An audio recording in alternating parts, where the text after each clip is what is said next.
It's not about talent, it's about effort. When everyone expects you to give up, effort will drag you from the canvas when you have been knocked out by life. Winning is not some special reward only reserved for the lucky among us. They will tell you it is luck, but it's not. When you have put in the hard work, when no one is watching, attitudes and champion.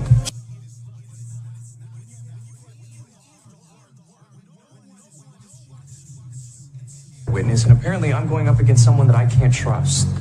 Figure out a way to beat Witness, him and apparently I'm going up Winners against don't someone make that I can't excuses trust. for the other side. Apparently I'm going up against someone that I can't trust. Winners don't make excuses for the other side. Winners don't make excuses for the other side. Winning is simply a mindset. When everyone expects you to give up, Winners don't make excuses for the other side. winning is everyone expects you to drag you by the canvas. Winning is not some special reward only reserved. Winning is not some special reward only reserved. When everyone expects you to put in the hard work, when no one is watching, when you have put in the hard work, when no one is watching, winning is not some special reward only reserved for the lucky among us. Giving more than they will tell you it is luck, but it's not. When you have put in the hard work, when no one is watching, to get the edge. Winning is what happens when deep down inside you got tired of losing. Winning is what happens when your desire to win is greater than your fear of failure. Winning is what happens when your why is bigger than your mindset. Winning your hard work is greater than all the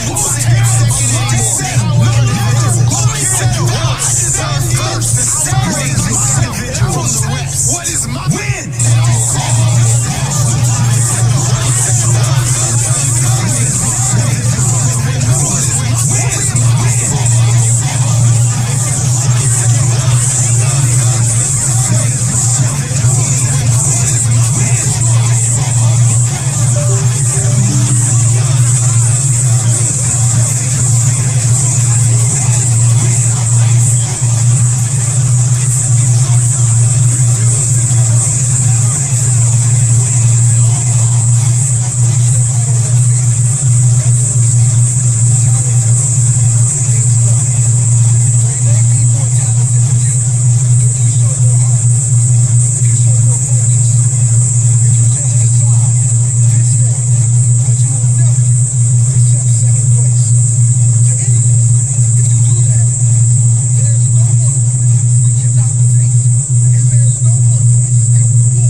self-awareness, maintaining focus, believing that your help is coming. Because if your your dream, all it requires you is not big enough. The more you put in, the more you get out. Yes, it can happen. Yes, you can have it. But you can't sit back no more and wait. You listen to me. You can't sit back and wait for it to happen anymore. Now we're gonna go get it. We're gonna go after it. It's on you. It's time to get back to work.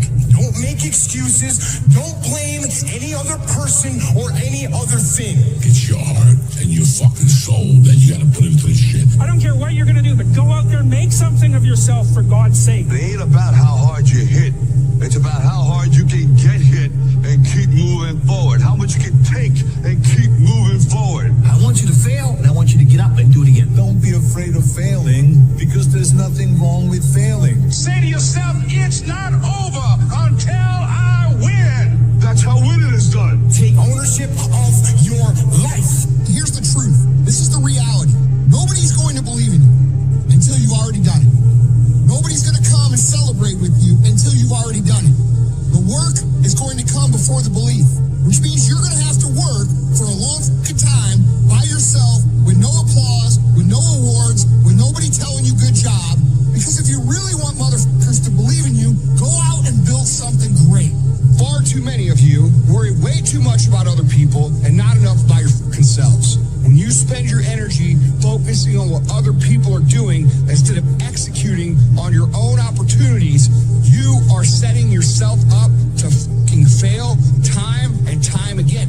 And this goes against what society is, right? Society is all about gossip. It's all about talk. It's all about who's doing what. And it's never about worrying about what you're doing. That's why you don't see successful people hanging out with people like that. Because they worry about their own shit, they worry about their own actions, and they worry about how they can get better at it. How about you take the time you spend gossiping and talking about and worrying about other motherfuckers and put that same time into developing yourself? I just beat me. This ain't about nobody else. I don't give a fuck about nobody else. I just beat me. If I can keep beating myself, then that means that I'm in a battle with the only person that I really want to fucking beat, and that's me. If I can continue to outdo me from the day before, then I'm ahead. My number one competition is me. It's always you versus you. You got to be the one to get up every morning, be disciplined, put in the consistent daily hard work, because that gains success. No coach, no trainer, no mentor, no boss can do it. You versus you. Dedication, hard works. Dedication, hard works. Dedication, hard works. I'm a one-man army. The world will go against me. I'm still coming on top. I got God on my side. And you gotta get to the point where there's no other human that wants your success for you more than you want it for you.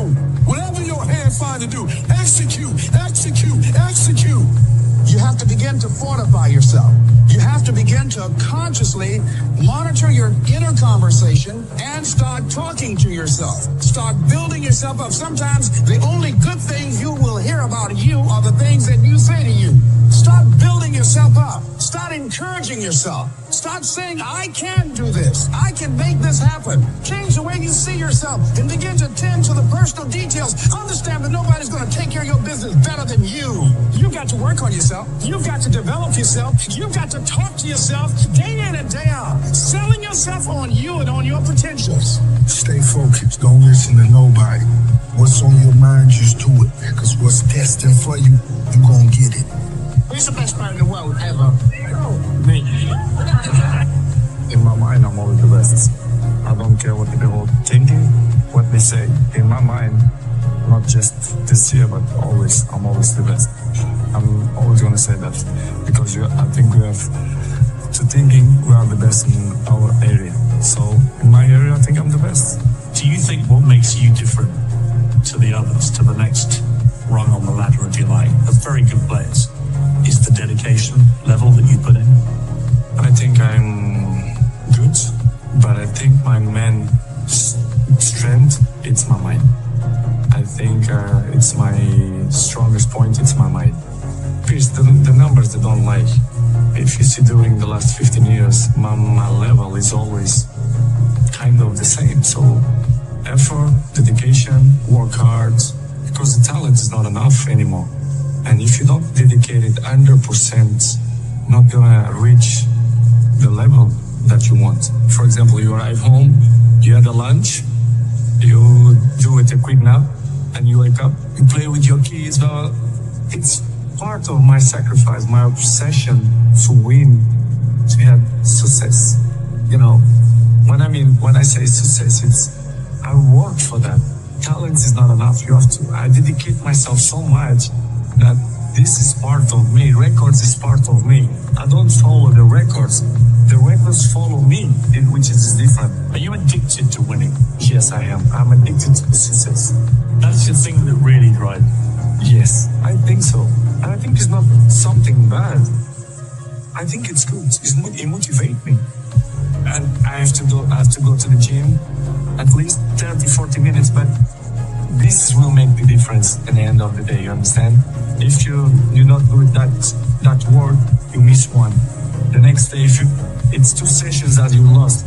And I know at the end of the day, in the hand, you're gonna make a huge difference. This is why I'm 34, and I look in the end. I remember when I was 18, 19, 20s, I'm always look to see the best players, like Mr. Roy, Ferdinand, Roy King, and gigs. This is why I am the successful that I have and longevity, because I take care of my body, my mentality, my head, because I see these guys and I learn from them. When you try and give advice to the younger players, what do you say to them? What do you try and guide them? But I'm not complaining. I just want to say that I'm feel happy. All this happened because the reason is I'm unbelievable inside the pitch. This is why people have so much interest on me. The league, to win the league, it's a marathon. It's not a sprint, a 100-meter sprint. You have to be consistent. The best players always follow the best players. They want to be in the top of the game because the other ones, they are there. You know, you cannot rest or sleep because the other one can pass you. Of course, we fight with everyone. With Neymar, with Messi, with Lewandowski, with Higuain, you know, with the top of the best players in the world. So operations is healthy, and we fight, you know, to be the best. This is why it's my main point, it's my motivation, it's to be better than them, year after year. In my opinion, the main point is it should coming from inside you. You should be. Is there anything that Lionel Messi is better than you at? It's opinions. I respect your opinions. Maybe in your opinion, Messi is better than me, but in my mind, I'm better than him. It's so simple. Is that rivalry a good thing? For me, rival don't exist. The meaning of this word is not, don't exist. Rivals is in a war. This is it. We have rivals. In football, no, it's just a game. I'm not just in the games. I'm in the training. I'm like that. In the home, with my sister, with my mom, with my nephews. I'm always try to competitive hard and try to win. I'm like that. No, I never change because I like this. I like what I do. I like my life. I'm a happy person. When I'm 12 years old, most of the people told me, Cristiano, you are a very, very good talent player, but you are very skinny, very slim. And I put it in my mind, the body we can improve. We can improve. You go gym, dedication and hard work, you can improve. So I improve myself. You have to work. I try to do it almost every day. This is why I'm in a top level many, many years. Because I do it extra outside the pitch. Because I really like to put myself in the pressure to see what I can do. Maybe sometimes I agree, maybe I have bad image in the pitch because I'm too serious, I take serious. But if you really know me, if you are my friend, if you live inside to my house, if you share the day with me, you will know that I hate to lose. The people who call me arrogant, most of them, I like, one day to sit with them and to have a chat with them to see which way they see that I am arrogant, because I think they have to sit with me, to speak with me, to know who is real Cristiano. What's your secret? Because you're showing no signs of slowing down, Cristiano. No secrets. Don't exist secrets. The secret is dedication and hard work. To be able to work 100% all the time. This is, if it exists words, this is my secret. It's the last years as a business. I saw many things that I'm disappointing. The passion for the game still intact, but in the same way, I saw other things as well, which is surprised me, but in the same way, it's part of the business, because if you see the world how it is in the moment, it's all business. Everyone take on itself. Everyone, they are more individual. Listen, you have one game. After 3-4 days, you have to be in the national team preparation for the World Cup. It's hard. Sometimes you have to sell everything and be with your family, take the best decisions. And in this summer, I didn't feel comfortable. I feel uncomfortable the way they treat me, especially the press, they doubt about me, the professional that I am. It's impossible to be 21 in top of the game if you're not professional. They doubt about me, which is making me feel very, very, very sad, because in my life, I'm always one of the best professionals. This is why I'm still playing the high level. I'm always say it's all package, you know. First of all, it's the talent helps a lot, of course. But of course, the ethic of work. You have to put in your mind ethic of work when you are professional. So, and of course, my dream coming true. I was professional. I played in the best clubs in the world. I won the most important trophies. So I'm glad to be in this position. But of course, this is not coming from the sky. I dedicate myself and I'm working hard. And this is why the goals and all the achievements that I get coming from dedication and hard work. In the beginning, when I was young, very young, I did a lot and do extra trainings to improve my, my skills, the dribblings and everything. But I think you're working well, because what I am today is started from that moment that I did weights in my feet and jumping and do dribblings, and I take it off and I feel more faster. So it was funny, and I remember so good, and I'm happy to have this memory. What I did the last let's say 15 years. So it's good improvement. So this is what I've tried to do, to be good, to be in a good shape, and try to enjoy the people. This is what I love to do. I have to improve, and I want to improve, and I see myself to do it when I'm retired, to speak from millions of people, advices, how to be a professional player, how to maintain your longevity, how, I'm not a psychologist, but I passed through many things, and I can advise people how to win, which is the most important. I think for the all of that, I have experience I can help many people in that way if they want my help. I will listen to it, right? For sure. Especially the young people. I want to be with the young people, to speak with them, not only for them, but for the fathers as well, to put them in the right spot. I see football now as a business, to be honest. I don't understand. They treat your players like a piece of meat. I say, yes, you say everything. It's true. When they want you, when they count with you, they give you everything. When they don't, they try to make a hard life to you. I see football. I'm always say it was the toughest time in my life. It was when I left my family with 11 years old to live in a different world, which is Lisbon, in the same country, but it looked like it's a different part of the world.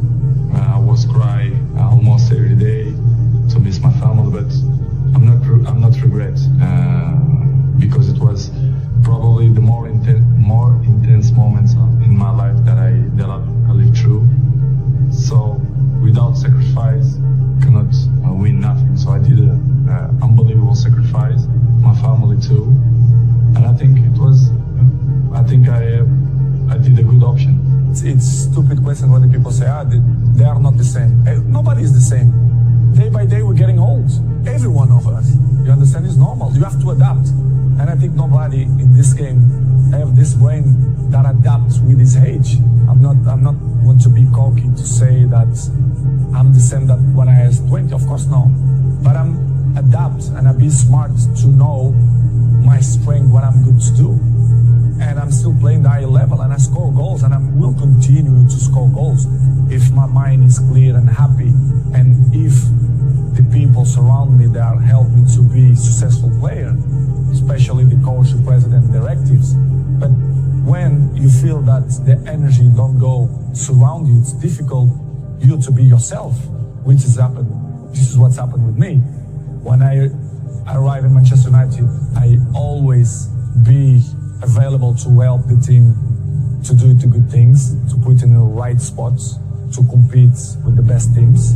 But awards to advise to the club, because the trophies that I won, individual and collective, I think I can help a lot. But when the infrastructure is not good, they criticize me when I don't speak. Of course, when I'm going to speak, they criticize me even more. But it's something that I can deal with that. I know I'm going to disappoint a few people. Maybe I'm going to make happy a few people, but it is what it is. The life it's completely difficult. We have obstacles in our lives, and I will keep running to fight against the people who don't believe me. And the life is a challenge, and I want the people that they are wrong. Nobody is perfect. Episodes in the life we all have is part of the human beings. It's part of me to be a human being and father as well. I always will commit mistakes, but I don't know. It's hard to tell you right now what's going to happen in the World Cup, because my focus is always for the World Cup, for the Portugal national. Proud of yourself and look in the mirror and say, listen, I give everything. And I think we have to believe on that. If not, it will be a nightmare. Sure, I'm in history of football, what I did and what I'm continuing to do. But one of the best players in history, for me, the number one in history. But for some fans, the number one, for the other ones, the second. Doesn't matter. I know I'm in history of football, one of the greatest ever. When you have a tombstone, when you die and you have your own tombstone, okay, and it says, here lies Cristiano Ronaldo, how would you like to be remembered as a man? You can write your own tombstone. Fight's greater than reward. This is so true. And when you do these things, you'll start seeing that, okay, well, I used to do this. And when you go out and you don't do it anymore, it's very, very clear that you've made the right decision, because your friends will still be doing that. And you'll find yourself that you don't fit in with the crowd anymore. You just don't fit in. Do you want to be the best? Yeah. I read somewhere you said you want to be best defender, best shooter, best. How do you avoid complacency as an individual when everywhere you turn, you're the man, you're the number one sophomore in the nation? What pushes you to continue to get better? You know, every day you gotta go out there and work, because there's someone out there working too. And if you stop, I think they can pass you up. So every day, my coaches push me, I push myself, and my teammates push me. My mother brought me up real good. And it's pretty easy, because the way I was brought up, that she taught me so much things besides basketball. And that helps me be level-headed. If all you guys are going left, it's that one person who say, you know what, left's not the right way. I'm gonna go right. Who didn't follow the crowd. That person who's not afraid of doing what they believe is right in their heart and not following someone else because someone else said, let's go this way, and they agree with everybody. I don't like yes men or yes women. If you're right, you're right. We're gonna follow you. But I like people who stand for something, they believe in something, and this is the way I'm gonna go whether you like me or not. And that's what it's about. If you want to kill a big dream, tell it to a small-minded person. I told everybody at 10 years old I was going to be on TV. I had a little problem when I said that. I had a severe stuttering problem. I could not talk outside of my house. So when I wrote on that paper, the assignment was write on a piece of paper what you want to be when you grow up. I'm 10. I wrote I want to be on TV. That was that faith. The belief in things that you cannot see. I ain't see no way I could be on TV, but I wrote it down. I didn't know no better. I'm 10. I wrote it down. And she just said, why would you write something like this on your paper? And I'm standing there. I'm trying to get it. She said, who in this school ever been on TV? Who in your family ever been on TV? Who in this neighborhood ever been on TV?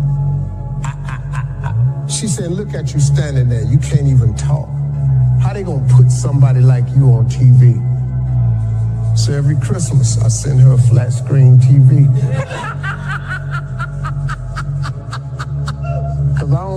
miss me. I want her to see what God had done for me. You know, I know lots of people who never became successful that worked really hard. Do you? Do you? Do you really? Because I don't think you do. I don't think you actually know anybody like that. I don't think you know anybody like that. I think people are where they deserve to be. People only root for people who don't need it.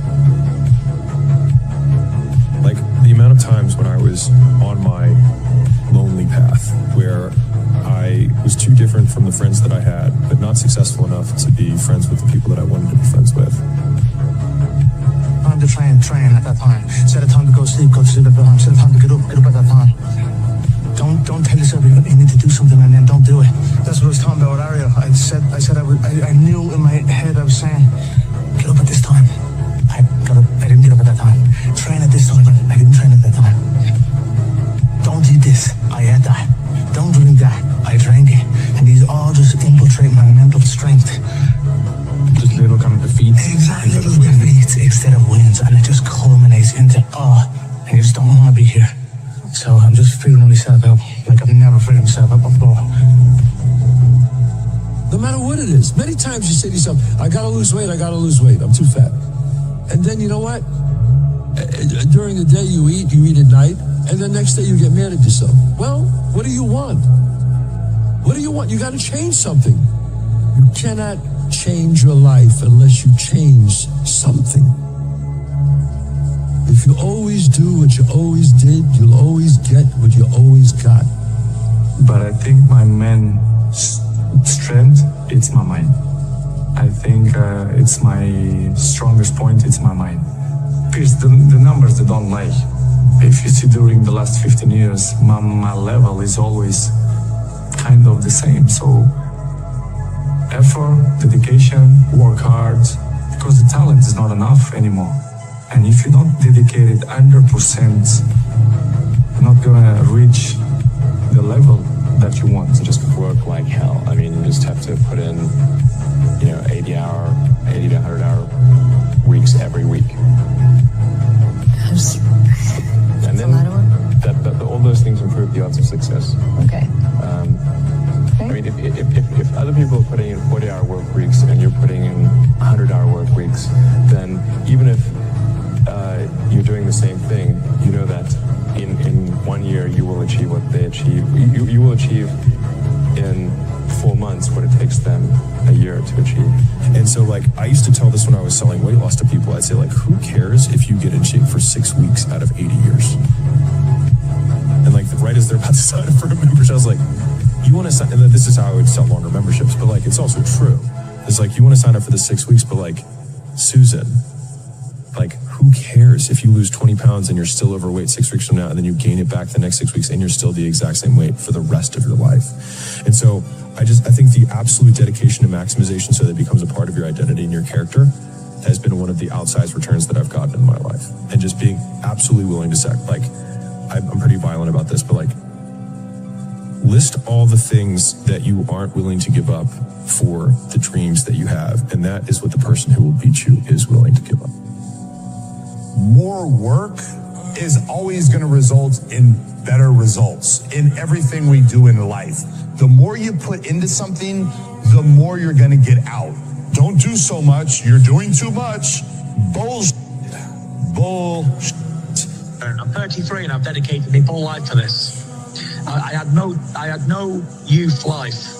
I had no teenage life. I had no young adult life, because guess what? While all my friends and people who I knew were out drinking and partying and enjoying life, what was I doing? Running 10 miles down the road in rain, or killing myself in a boxing gym. And then people say to me, you know what, you're lucky. You're a lucky man, you are. I'm lucky because I fucking worked all the hours that God gave me. I'm lucky because I pushed it further than everybody else would dare to do. I'm lucky because I trained so hard that I can't be beaten. That's a lucky man. I don't think so. I'm not lucky, I'm blessed. I'm blessed to have that determination, that drive. And it's not for success. It's just to be happy today, tomorrow, and the next day. But most importantly, be happy for today. Because tomorrow ain't promised to nobody. As we all know quite clearly, tomorrow is no certain gift at all. But today we have. But where do you go to? You wake up on a morning, it's cold, it's wet, it's dark, you've got no cartilage in your knee, you've got shorts, whatever it is that's the issue today. Keep talking. You've got these problems, right? I need you to keep talking about what you were just saying. It's warm on the couch. Your missus says stay in bed. It's comfy, it's cozy. You've got work later on. You had an argument last night. You're slightly hungover. Because I know every motherfucker ain't going to do what I'm going to do. The life we live, guys, is a differential of margins that's almost unmeasurable. What is successful and what is failure, the differential are so small.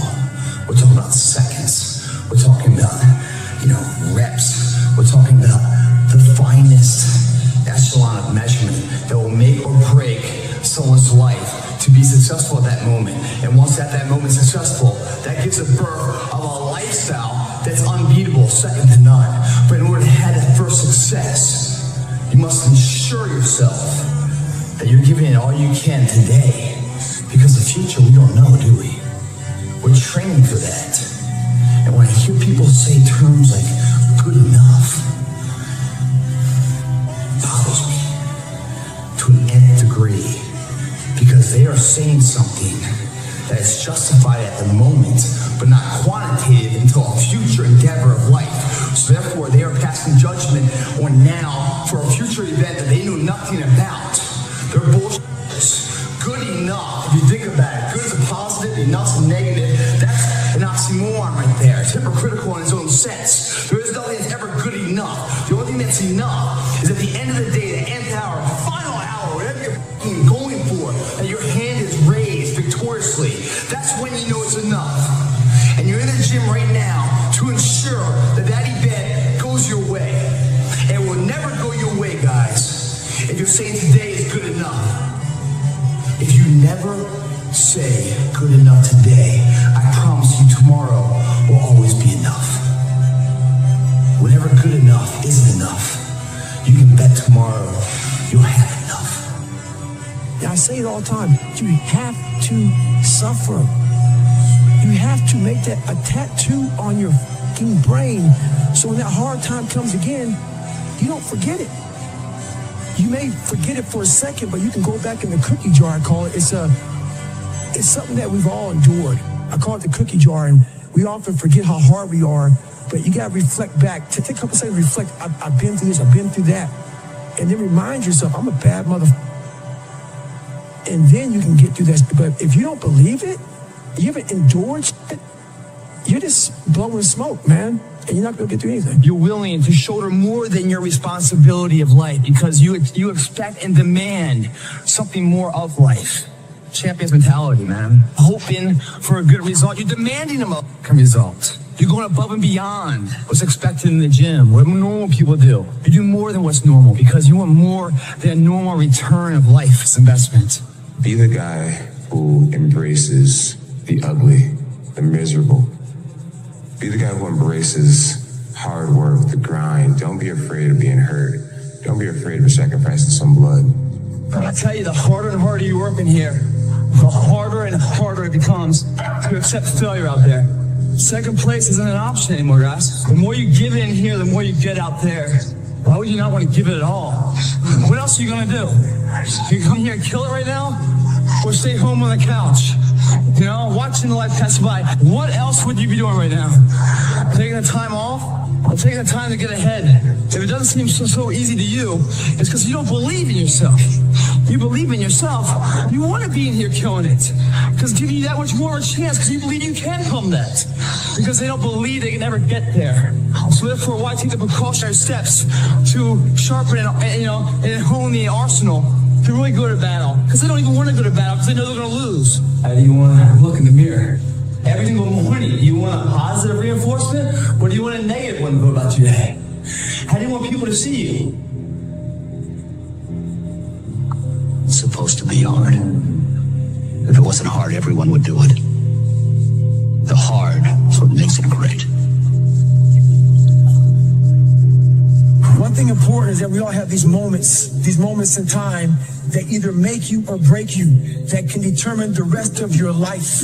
The rest of your life can be determined by one simple decision. And I had a decision to make. I wanted to quit. I wanted to give up. There wasn't some inspirational quote. There wasn't nothing. It was me, myself, and it was freezing out here. I had to make a decision. The decision I made was to get up and keep on going. That one moment changed the rest of my life. To get something you never had, you have to do something you never did. What if?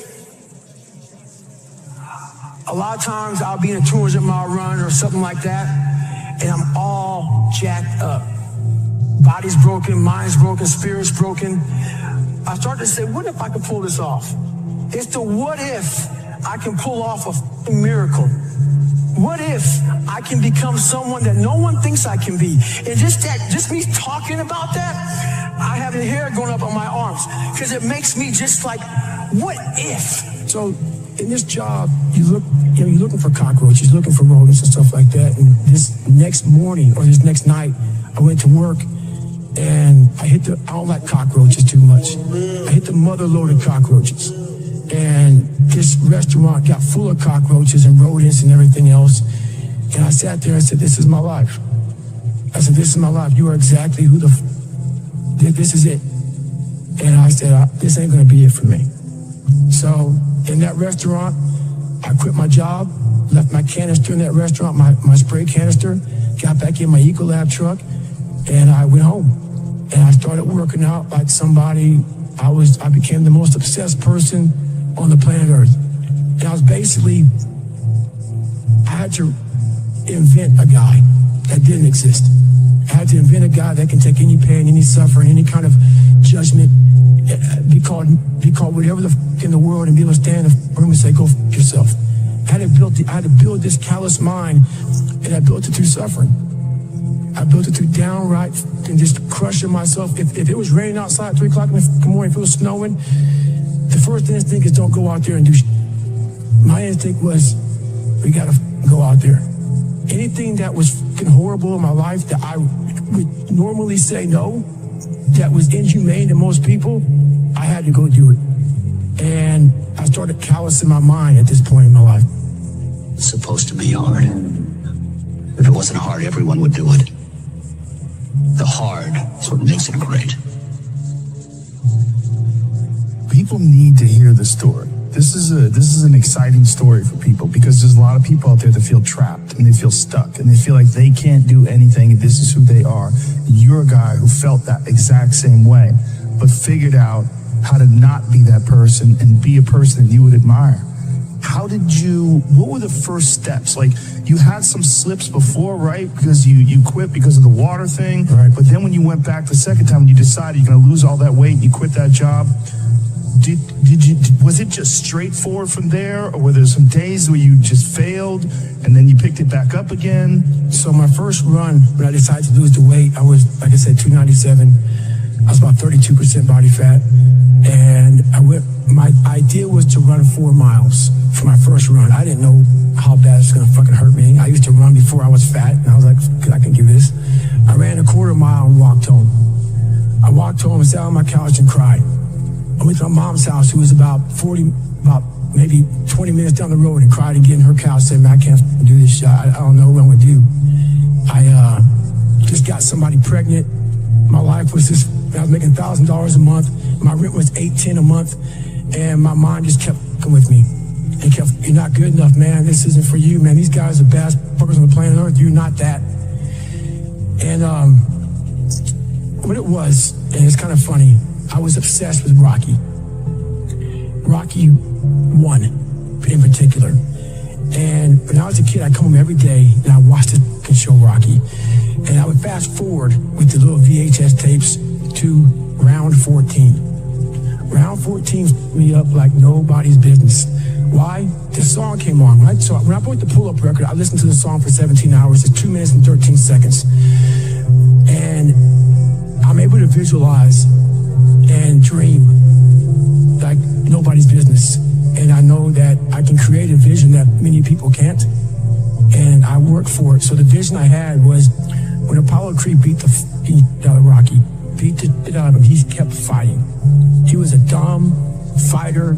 Couldn't read, that was me. Couldn't read, couldn't write. Just punchy, everything about him. And Apollo beat the shit out of him. He was in the corner, and everybody was saying, stay the down. And him getting up, Apollo Creed raised his arms up in the air, turned around, thought he won the fight. He turns around and sees this guy getting up, and it was the face of Apollo Creed that changed my life. The face of Apollo Creed. It was like, just by that motherfucker getting up, not winning, just by him getting up, Apollo Creed was champ. He's the best. Rocky had taken his soul. Had literally taken his soul. His head goes down. He looks at him like, what the are you? I wanted to be that. Not Rocky. I wanted to be the guy that people looked at. I don't care if you like me or didn't like. I don't care. But I said, this girl's going to keep coming after whatever is in front of him. I wanted that. I wanted that worse than anything in the world. I tell you, the harder and harder you work in here, the harder and harder it becomes to accept failure out there. Second place isn't an option anymore, guys. The more you give it in here, the more you get out there. Why would you not want to give it at all? What else are you going to do? Are you coming here and kill it right now? Or stay home on the couch? You know, watching the life pass by. What else would you be doing right now? Taking the time off? I'm taking the time to get ahead. If it doesn't seem so easy to you, it's because you don't believe in yourself. You believe in yourself.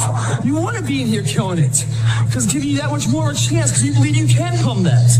Because they don't believe they can ever get there.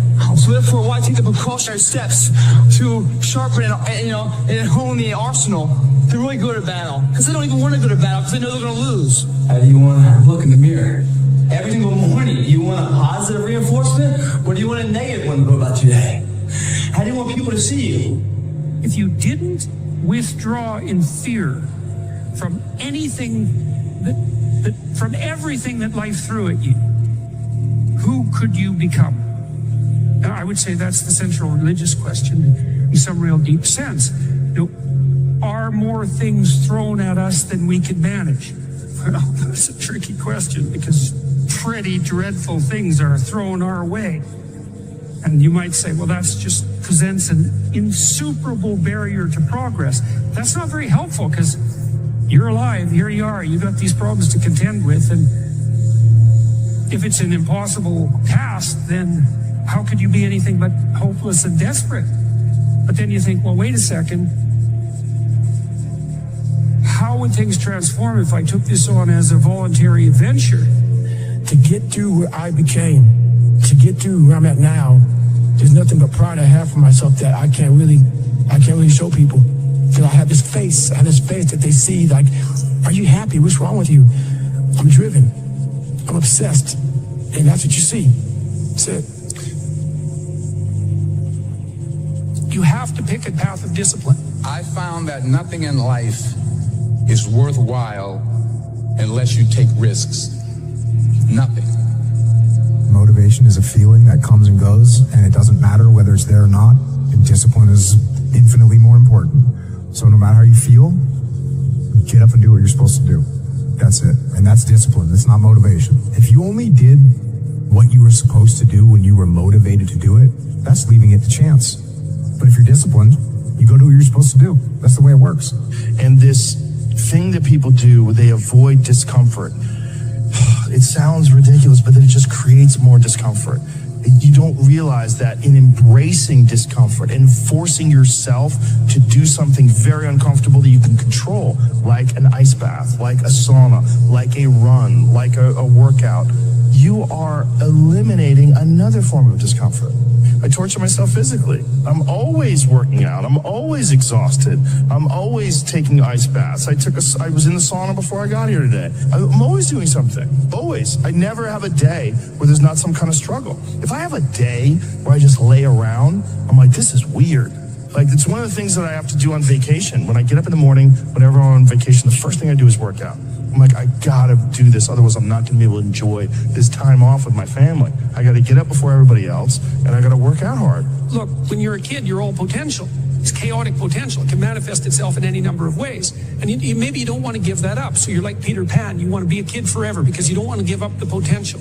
And you look out in the world and all you see are Captain Hooks, who've lost a hand, who are chased by death because that's the clock in the crocodile. He's already got a taste of him. He's terrified by death and he's a tyrant. Well, I don't want to grow up to be that. So I won't be disciplined at all. Well, that's no good because the way the potential transforms itself into actuality is through discipline. Our minds are like a garage. And the garage, if you open a garage and it's all cluttered up, it's all f***ed up, you can't put your car in there. You got fucking boats and you got kids' toys everywhere. But if you organize that fucking garage and you put everything in its rightful spot, you can put that car in there. You can put 2 cars in there. You can put bikes in there. And that's like with the mind. People talk about discipline and determination and repetitions and all this bit. Consistency. Why people fall off the wagon so often is because their mind is full of it. There's no room in that mind for discipline. There's no room for consistency. They may do it once or twice, but then the mind takes over and that cluttered fucking garage comes in. And then it's like a circuit breaker, man. The circuit breaker just overloads and sparks. And our minds, that's our mind, man. It's like a circuit breaker. That's so much. You keep unloading it, you can't put any more into it. Clearing space in your mind so that you have room for all those discipline, waking up early, taking those, because they do mean something. But we don't get to that dark matter that is keeping you from clearing out that mental garage. Well, I don't know what to do. It's like, that's okay. Nobody does. Go do something. Do the best thing that you can think of. Put the best plan you have into practice. It's not going to be perfect, and it will change along the way.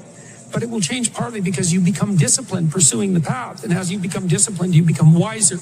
And as you become wiser, you become able to formulate better and better plans. There is no passion to be found playing small and settling for a life that's less than the one you're capable of living. I'm sure people have told you to make sure you have something to fall back on. Make sure you got something to fall back on, honey. But I never understood that concept, having something to fall back on. If I'm going to fall, I don't want to fall back on anything. I want to fall forward. I figure at least this way I'll see what I'm going to hit. The thing is with me is I don't give up. I don't give up. Yeah. When anybody says or when anybody thinks, I have this mindset. I know exactly who the f*** I am. I have my circle of people that I hang around with who know me and know what I'm about and whatever. And anybody else who doesn't like it or doesn't want to, you're bad. There comes a day where push comes to shove. Where being mediocre, being like average, it just burns. It sucks so much. You can't deal with it one more day. And you get off your and you create something that's always been there. It's always been inside of you trying to come out. But you've never wanted to unwrap it because it's too much pain and commitment. You were scared you were going to fail. You were scared if you started, you never finish it. You didn't want to tell anyone about it. You knew it was there, but you never wanted to embark on it until something hits. You get fired or somebody else gets success, remind you of what you could have been. And then the spark is born. And no matter what happens, I'm never going to be in this boat again. And you get up and you go, even if it gets knocked down, you just keep going. You're a wild man. And life has never been so sweet. And you learn from those mistakes. Those failures that you have are so consequential. And then you don't want that to happen again. So you got to be either quit or get way better. And then the next day comes and you're back playing again. And you understand that life has this cyclical nature where it's, what you do on Monday is fantastic, but then Tuesday is a bad day. But guess what? There's Wednesday. Yeah. So are we just supposed to live our lives like this the whole time? Versus just staying like this and understanding that it's really just a journey of evolution every day. It's just constant improvement, constant curiosity, constantly getting better. The results don't really matter. It's the figuring out that matters. Yeah, and we all get obsessed about the results. That we get obsessed about the output, not the input, of not figuring it out and not changing things. We're used to trial and error, like the experimenting.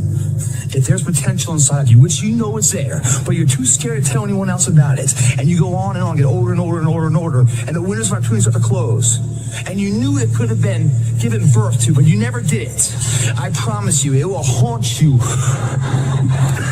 It'll be more, it's a living nightmare, dude. That fact that you have the ability to do something and you're too weak to turn the key and start the engine on it is a greater disappointment and a greater burden to carry than any of this physical sweat equity or pain in the gym or sacrifice. All that is just nothing compared to a life where you're burdened by regret, guys. Emotions come and go. The important thing is to accept them all, to embrace them all, and then you can choose to do with them what you want versus being controlled by emotion. You know, a lot of times I've seen players, even myself, you know, when I was younger, being consumed by a particular fear, and to the point where you're saying, okay, nah, it's not good to feel fear. I shouldn't be nervous in this situation. Like, nah, and it does nothing but grow. Versus stepping back and saying, yeah, I am nervous about the situation. Yeah, I am fearful about the situation. But what am I afraid of? And then you kind of unpack it. And then it gives you the ability to look at it for really what it is, which is nothing more than your imagination running its course. Yeah, absolutely. Yeah, I love that. Because what you're saying is that when you're dealing with something, it's almost like, how can I get to the root of it? Yeah. Because sometimes what we're dealing with, like you're saying, it's an imagination, an illusion. It's not really... It's not really a thing. Next time you're facing a fear, next time you're going against something, do that. Like literally unpack it. Don't just settle for your first answer, because the first answer is rarely the right one. Don't hide from it. You know, you got to be able to look at it and, you know, and deal with it head on. Yeah, I love that, man. Say, man, me and you are going to do this together. And you're going to be on my if I start slacking. I'm going to be on your if I start slacking. And I'll never accept mediocre again. I'm always going to give it my 110%. That's the only thing I can ever say a solid day's work. That's all that will ever find peace in. If you guys do not do that, I promise you, your life will haunt you for the rest of your days. I hope you guys get what I'm saying. I'm telling you what, man, once you get it, come on over this side of the fence, you don't see problems anymore, man. You see situations. You see possibilities. And you can't wait to get them started, man. You're like, why did I wait so long to engage? It doesn't matter about the past. It's today. What are we doing today? What are we going to engage now? And once we engage, we commit. There's no half commitment. There's no quarter commitment. There's no three-quarter. It's full commitment. Once we engage, it's every day we engage. Because that's the better life. And the people you will surround yourself are like-minded. And they're better friends. Friends and family for life, man. They have your back. They're solid individuals doing solid tasks, leaving a solid impact of legacy for other people. That's a solid life, man. It's your option, though. What are you going to do?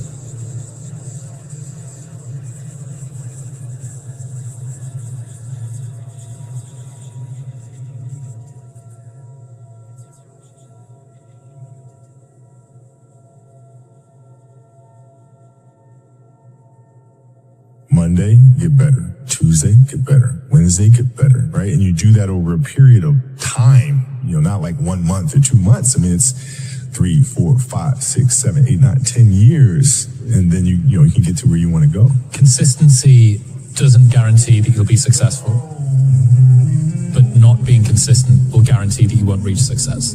An easy productivity hack: instead of spending time getting in the mood to work, just start working. Confront the work.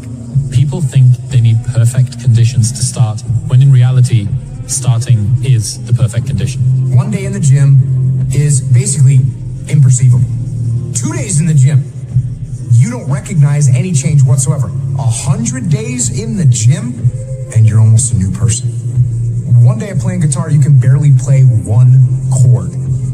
100 days of practicing guitar, and you can play literally almost any song. So take the small steps every day. Do what you're supposed to do. And don't expect some incredible results in 1 day or 2 days or 10 days. Worthwhile things take 100 days. They take 500 days. Maybe they take 5,000 days. They take time. If you go to the gym and you work out and you come back and you look in the mirror, you will see nothing. And if you go to the gym the next day and you come back and you look in the mirror, you will see nothing. Clearly there's no results, can't be measured, it must not be effective. So we quit. Or if you fundamentally believe that this is the right course of action and you stick with it, you commit yourself to the regime, the exercise. You can screw it up. You can eat chocolate cake one day, you can skip a day or two. You know, it allows for that. But if you stick with it consistently, I'm not exactly sure what day, but I know you'll start getting into shape. I know it. Going to the gym for 9 hours does not get you into shape. Working out every day for 20 minutes gets you into shape. It's not about the events. It's not about intensity. It's about consistency. But more importantly, consistency, because without commitment, you'll never start, but without consistency, you'll never finish. So this guy just passed me. He said, God, just be average today. Some of you just don't understand. Some of you have been average for so damn long, you don't know what it is to do hard work. But there's a lot of you out there who want to be much more than average, but just don't know how to do it every single day, the grind. Then you find someone to oil those fucking gears up. So check it out. This is a mindset. Maybe it's true, maybe it's not. But there's a you're out there who wants what you have, who wants the position you are, who wants the job you have, who wants the wife that you have, or the husband. There's someone out there hungry that wants everything you can have. Maybe it's true, maybe it's not. But if it is, it's gonna be your ass. So make that a motivation for you. Stay hard. Some people it's attractive and they go, I want to do that too. Like, you seem pretty happy despite all the stress you're under. Like, how are you doing that? And I'll tell people that because I create my own bullshit. And my own it's way harder than whatever I'm facing in the world. And that's how I mitigate the stress of success and pressure and criticism and all that stuff. Like, I do to myself way worse than they're ever going to do to me. So that's how I mitigate it. Also, I calm my body. I calm my mind through calming my body. And I calm my body through work. I make it work. And I make myself do things that are very uncomfortable, that I don't want to do. And by doing that, I develop this strength and perseverance. And some people hear that and they're like, I don't even want to take a fucking nap. You're exhausting. Like, I'm not you. I don't want to do that. And they just like, it takes them away from that. And I'm like, you don't even have to do that. Just go for a walk every day. It sounds like it's easy to do, but you're just gonna, when that walk comes and you look at your clock, oh, it's 8 o'clock, time to go for that walk. You're like, I don't want to walk. I'll just rather play video games. I don't want to walk. I'd rather like read emails. I don't want to walk. I'd rather like scroll through TikTok. But if you just force yourself to go for that fucking walk every day, you will develop mental perseverance. You will develop some tenacity. You develop the ability to force yourself into work. And it doesn't have to be grueling. It just has to be a thing that you have to do. Or it's when you get fired from your 5th job, you know, when your wife and kids are on your ass because they don't have support anymore. There comes a fucking day where push comes to shove. Where being mediocre, being like average and shit just fucking burns and sucks so much. You can't deal with it one more day. And you get off your fucking ass and you create something that's always been there. It's always been inside of you trying to come out. But you've never wanted to unwrap it because there's too much fucking pain and commitment. You were scared you were going to fail. You were scared if you started, you never finish it. You didn't want to tell anyone about it. You knew it was there, but you never wanted to embark on it until something fucking hits. You get fired or somebody else gets success, reminds you of what you could have been. And then that fucking spark is born. And no matter what happens, I'm never going to be in this boat again. And you get up and you go, even if it gets knocked down, you just keep going. You're a wild man. And life has never been so sweet. That can happen at an early age. It can happen at a later age. It's going to happen to somebody no matter what's going to happen to you. And when it does happen to you, thank your lucky stars that finally you're alive. It's time to unwrap the potential you can be. It's superior, man. It's within you. It's within every single one of us. And the people that have risen to that level were no different than any one of us. It's just they believed it and they're willing to work their fucking ass off to get it. It wasn't about the potential. It wasn't about the genetics. It was about the perseverance. And it was about being the hardest fucking worker in the room. Do you ever have a day where you just think, I can't be asked to do anything. I'm not going for a run. I'm not stretching. I'm doing nothing. Every day. Yeah. So you have the thought, but you don't have the day. Every day. Do you ever let yourself have a day where you just watch Netflix? Never, because guess shit what? on Netflix. I'm haunted. No, I can't do it. I can't do it. There may be some days I get up with poopy pants, and I'm like, you know what, man? Fuck this, man. Like, what am I training for? Yeah. I have no race in the docket. Why am I having this such a structured life? Why? And I'm like, you know what? I'm good. I'm done. I retire every day. Yeah. I'm done with this shit. And I sit around and I say, okay. And then this is my thought process. So you want to be normal. So you just want to be like everybody else that roams the world, not knowing the power that's in them. Being fine with being mediocre. You want to go back to who you were, huh, David? Like, fuck that, man. And you have that conversation with yourself every day. Not every day, it's those bad days. Yeah. It's those bad days. I see a whole bunch of people walking around out here who have no idea how talented they truly are. Now, I'm talking about talent, like some God-given ability. Talent that sometimes you have to hone, you have to work on, you have to harness yourself. And they just walk around just on their phones, just clueless to how powerful. Sun don't stop for nobody, man. Sun don't stop. Sun gonna be up in the morning regardless. That sun is gonna be up in the morning regardless of how I feel and how depressed I am. The sun is gonna shine in the morning, and at nighttime the moon gonna be there. And you gonna look up, these days gonna keep going by. So do you let the days go by and look up and you done wasted a year doing what? Or do you just pick it up? All right, well, gotta figure it out, made some mistakes, life goes on. We figure out life from this point. You want to become best, you want to become champion, and now you want to say like you tired? Who cares? You tired or not? Nobody cares about you. He was tired, he had personal problem, family problem. Nobody cares. We're all writing a book. What's your book look like? What does your fucking book look like? Like your life is a book. You got a bunch of chapters in your book, but when they close that book, how good was the book? How good was your book? What was the ending to your book? Yeah. What was really your work ethic like, and for how long did you stay disciplined? Well, I mean, every day. I mean, since, for 20 years. It was an everyday process and trying to figure out strengths and weaknesses. For example, jumping ability. Now, my vertical was a 40, wasn't a 46 or a 45. My hands are big, but they're not massive. Right, so you got to figure out ways to strengthen them so your hands are strong enough to be able to palm a ball and do the things that you need to do.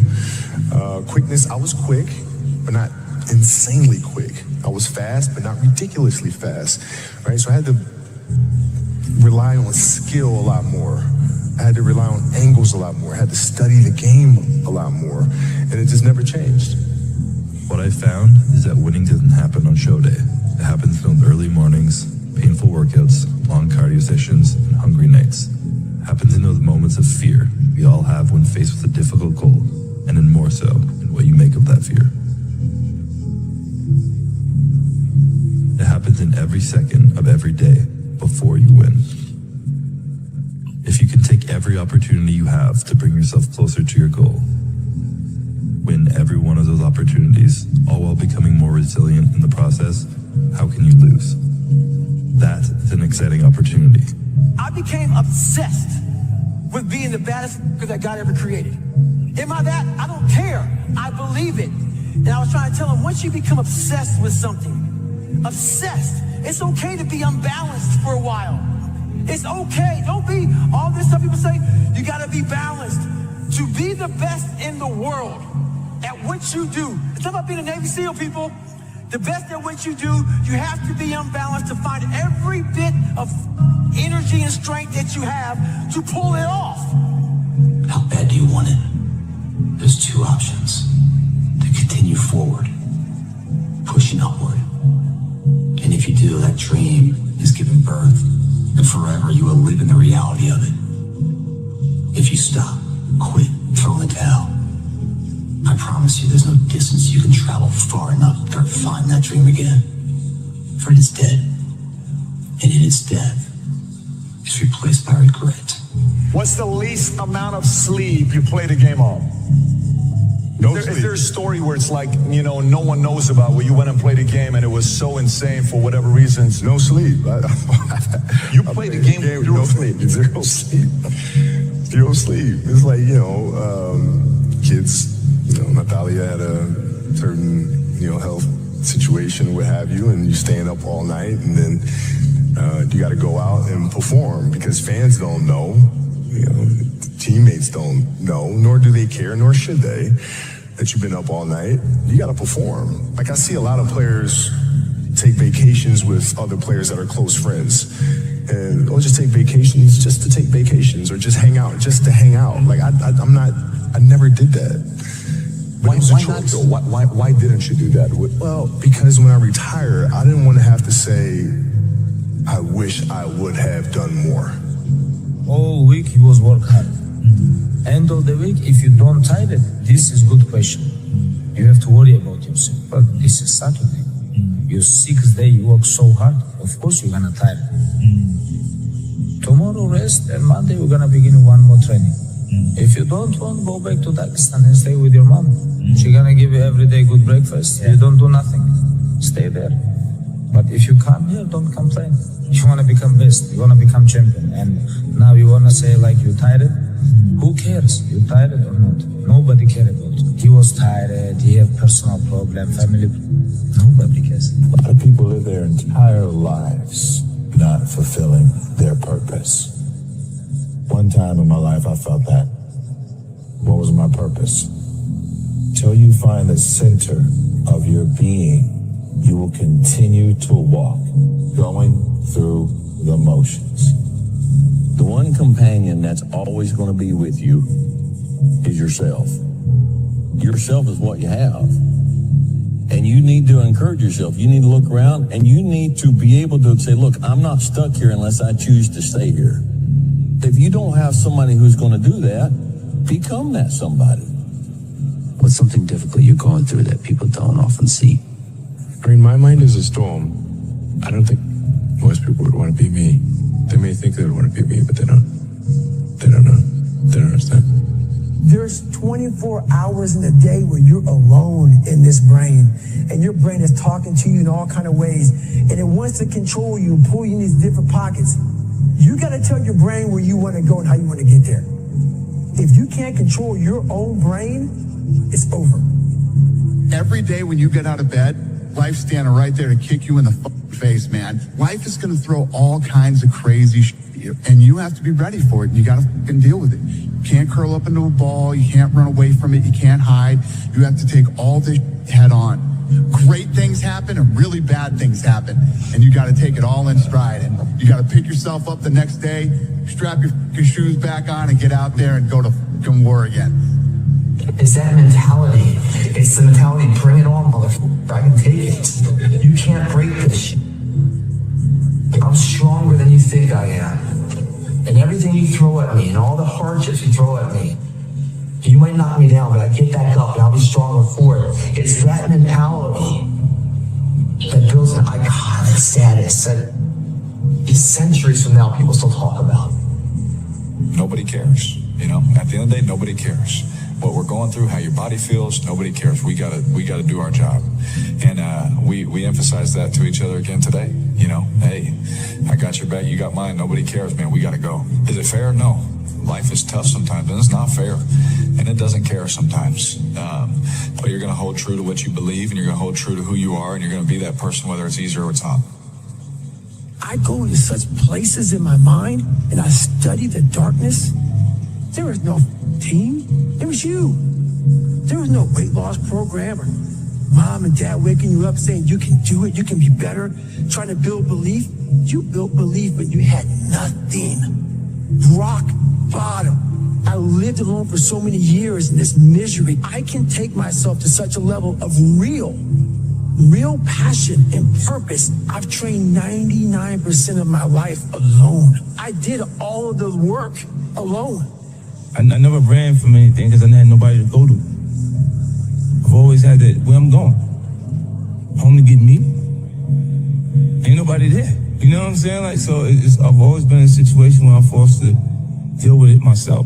You always have to be the person who roots for you before everybody else does.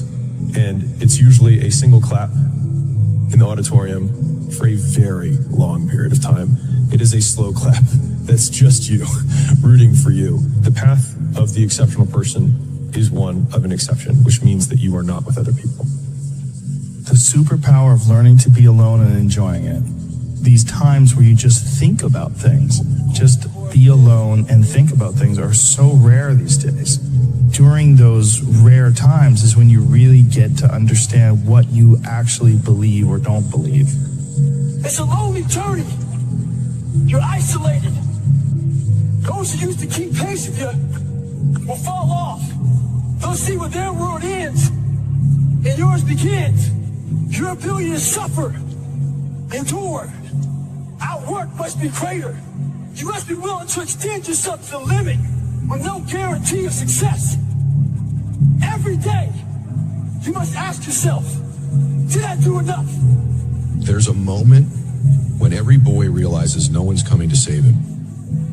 And that's when he becomes a man. And some boys never get there and stay children forever. No one's effing coming to save you. No one. No one's coming to push you. No one's coming to tell you to turn the TV off. No one's coming to tell you to get out the door and exercise. Nobody's coming to write the business plan for you. It's up to you. Unless you understand that you've got to push yourself, you're not going to make your dreams come true. Largely, everyone needs to go through the same challenges that you're going through. Every single difficult thing that you do is kind of like a massive wall that you need to get over. And you go, wow, I'm so glad that I've got over that wall. And think about how many other people are going to fall at that wall. What I've learned is to always keep going. Always. What I've come to find out is that, no matter what happens, the storm eventually ends. And when the storm does end, you want to make sure that you're ready. And so I've really learned to put one foot in front of the other, good, bad, or indifferent, because eventually that storm passes. If you don't show up, guys, you know the outcome. You'll never get the job, never get the part, never get the girl. If you don't show up. If you show up, you put yourself in a situation to create those opportunities. And when you show up, how hard do you go? That's the faster the opportunity will come to life for you. It's up to you guys. Small down payment that you're willing to pay every day to the large investment of a greater life. You only got one life, guys. If you work it right, you only need one. I told myself I couldn't quit. I told myself this was going to happen. This is destiny. Whatever is really burning in your heart, you got to really believe in yourself. Even when nobody else won't, you got to believe in yourself and say, I'm not stopping. And I told myself I'd die before I stopped. When you feel like giving up, don't. When you thinking about giving up, don't. When it look like you ain't gonna make it, keep going. When they tell you you can't, come on, man, who are they? You got to be relentless. I gotta thank the man up top, G.O.D., because I'm nothing without him. Last but not least, I want to thank me. I want to thank me for believing in me. I want to thank me for doing all this hard work. I want to thank me for having no days off. I want to thank me for never quitting. But Snoop Dogg, you a bad. Do you be yourself and make sure that you love being yourself. There's going to be roadblocks, there's going to be tribulations, but always remember this is a life experience. Accept the experience, appreciate the experience. Find your journey, respect your journey, and love it. You're going to realize it one day. That happiness was never about your job or your degree or being in a relationship. It was never about being like the others. That happiness was always about the discovery, the hope, the listening to your heart, and following it wherever it chose to go. Happiness was always about being kinder to yourself. It was always about embracing the person you were becoming. One day you will understand that happiness was always about learning how to live with yourself. That your happiness was never in the hands of others. It was always about you. It was always about you. Just shut up and let me enjoy this pain. I don't want anything to numb it. I don't want anything right now. Those times when you get up early and you work hard, those times when you stay up late and you work hard, those times when you don't feel like working, you're too tired, you don't want to push yourself, but you do it anyway. That is actually the dream. When they saw me in the gym in the pumping iron days, they said, why is it that you're working out so hard? 5 hours a day, 6 hours a day, and you have always a smile on your face. The others are working out just as hard as you do, and they look sour in the face. And I told people all the time, I said, because to me, I'm shooting for a goal. In front of me is the Mr. Universe title. So every rep that I do gets me closer to accomplishing that goal, to make this goal, this vision turn into reality. Every single set that I do, every repetition, every weight that I lift will get me a step closer to turn this goal into reality. So I couldn't wait to do another 500-pound squat. I couldn't wait to do another 500-pound bench press. I couldn't wait to do another 2,000 reps of sit-ups. I couldn't wait for the next exercise. But where do you go to? You wake up on a morning, it's cold, it's wet, it's dark, you've got no cartilage in your knee, you've got shitty shorts, whatever it is that's the issue today. I know every motherfucker ain't gonna do what I'm gonna do. I know there's a whole bunch of people with that right there. That fires me up. That makes me fucking happy what you just said.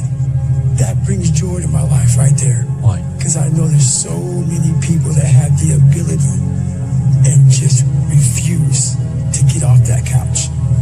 Refuse to study a few more hours. Refuse to go deeper, to go further. And that's where I gain the advantage.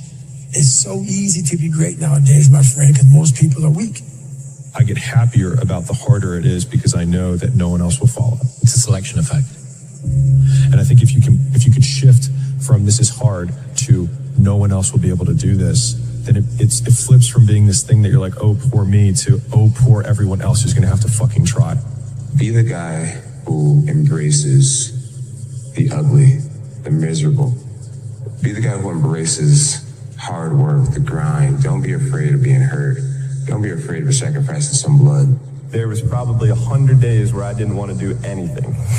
I wanted to stay in the pool or stay in my bed and not get out. But those were the days where you have to. You have to get up and do something, because I think that's really what separates the good from the great. The greats do things when they don't always want to do them. Rich people don't sleep 8 hours a day. That's a third of your life. I had 130 days in game, just sitting, looking at a screen, playing one character in one game. If you think ordinary's cool, ain't no problem. But if you are sitting in this room and you have extraordinary aspirations, then you're gonna have to do extra. Imagine if I could put this kind of focus into something in real life and just make that seem a little bit like a video game. Imagine the results I could get then. You have to decide if you're willing to do the things to put you in that category. You know, when you're kind of addicted to it, you can play at any time. You cannot be sleep 8 hours a day. You can't live in LA and wake up at 8 o'clock in the morning. It's 11 o'clock on the East Coast. The stock market been open 2 hours. They already making decisions about your life, and your ass was asleep. And again, so I was just like, imagine if I could feel like that, but in real life, turn life into a video game. The Bible says, he who loves to sleep and the folding of hands, poverty will set upon you like a thief in the night. I have never met anybody who became incredibly successful in any area of their life until they had suffered and sweated and sacrificed and kept their focus and fought through tears and trials and tests. And if you have a dream and you commit to it, it will come to pass. A blade does not become strong. It does not become tempered until it's been through the fire. Until it's been through the fire. Nobody cares. You know, at the end of the day, nobody cares. What we're going through, how your body feels, nobody cares. We gotta do our job. You need discipline. You need personal discipline. There's times when you don't feel like doing what needs to be done to get this. But you got to say, feelings has nothing to do with it. This is my dream. This is what I'm going to do. Lots of people associate working hard with not making progress. Therefore, working feels like wasting.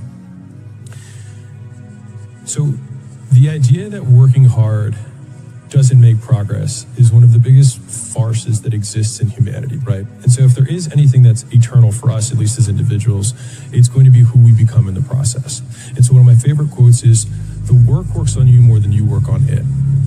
And so if you want to be the best in the world at something, you do the work to become the best in the world, and the work works on you. And so, I mean, there's a biblical proverb, I think it says, like, there is profit in all labor. And that means that even if the thing that you're working on right now doesn't amount to the outcome that you expected that it would, it doesn't mean that you don't become better through doing it.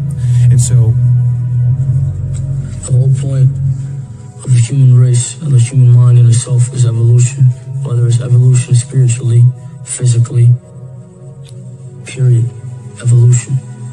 The purpose from birth is creation. That's all humans do. Everything around you was created. You were created. That table over there created. This chair created. This mic created. That camera created. That hat created. The whole point of the human race in itself is creation. Before now, when there was at least ideally the belief of two human beings on Earth, everything after that was a creation in itself. The whole point is evolution and creation. If you're not evolving, you're doing something wrong. So anything that takes away the power of your mind is keeping you still and delaying your evolution. The whole point of life is evolution. Study your laws of the universe. The law of attraction, the law of abundance, the law of equivalent exchange. Study your laws, the laws of cause and effect, the karmic cycle. Study your laws. Dwell into your mind, meditate. Understand that you can alter your realms by your train of thought. Maybe someone's don't like me because maybe I'm too good. I don't follow the records. The records follow me. In my mind, I'm always the best. The talent is part of me, but if you don't work the talent, you're never gonna achieve that things that I'm achieve. So I try to do my things to improve myself in the training, specifically in the games, because this is the most important thing. So I always try to improve something season by season. Our mind, it's a box of surprises, and you have to challenge yourself to be consistent. I repeat, sometimes it's hard. It's what many people say. You like to go to the gym every day? Of course not. It's not true. Nobody likes to go to the gym every day. But you have to do it. Your mental strength is coming from that moments, that in a hard moments, you know you should do it. So, and I do it because after that, maybe in the beginning you feel hard to start, but after when you finish the gym or cold plunge or even the training, you will feel better. We all saw the huge potential that he had, and he came over and his first thought was to entertain, and we wanted to win. And we knew that with him in our team, if he had end product, we had a far better chance of being successful. We are not happy every day. We are, not in a good mood every day. It's normal. It's part of us. I fight against that. It's the big challenge. It's when you're not willing to do something, but you have to do it. This is the main point. Do you think what makes you different to the others, to the next rung on the ladder, if you like, of very good players, is the dedication level that you put in? I think I'm good, but I think my main strength, it's my mind. I think it's my strongest point, it's my mind. Because the numbers, they don't lie. If you see during the last 15 years, my level is always kind of the same. So effort, dedication, work hard, because the talent is not enough anymore. And if you don't dedicate it 100%, you're not gonna reach the level that you want. Nobody's perfect. We failed too many times. We have so many uncertainty in our life that we have to be capable when we are down to stand up. it's part of the journey, it's part of the process, it's part of our education. In my case, I learn the most when I'm down. And it's good that this certain moments happen, because when you are in the top of the wave, you don't see under what's going on. I'm always saying to my friends, it's good to have problems. It's the only way that you can improve. The secret is dedication and hard work, to be able to work 100% all the time. This is, if it exists words, this is my secret. He's a legend. He's one of these big names that stays forever in football history. But the guy he motivates himself with numbers, with new things. He wants to win the gold ball X times and the golden boot X times, and he wants to not just to play these Euros. He's already thinking that he wants to play the next World Cup. Does he get angry when people say maybe Messi's better? Would that infuriate him? I don't think so. I just think that critics motivates him. I think he feels if people criticize me, it's because I am who I am. And I did what I did, and I still try to do, and he gets that as an extra motivation. I think as an opponent, you should be quiet and don't say a wrong word about him, because that would be always a motivation for him. I think he's the player that everybody knows he is, and mentally really very, very strong. Once again, as you say, it's Cristiano Ronaldo, and it's controversy once again. Why is it always the case with you? I don't know why. Maybe someone's don't like me, but because maybe I'm too good. It is what it is. The life it's completely difficult.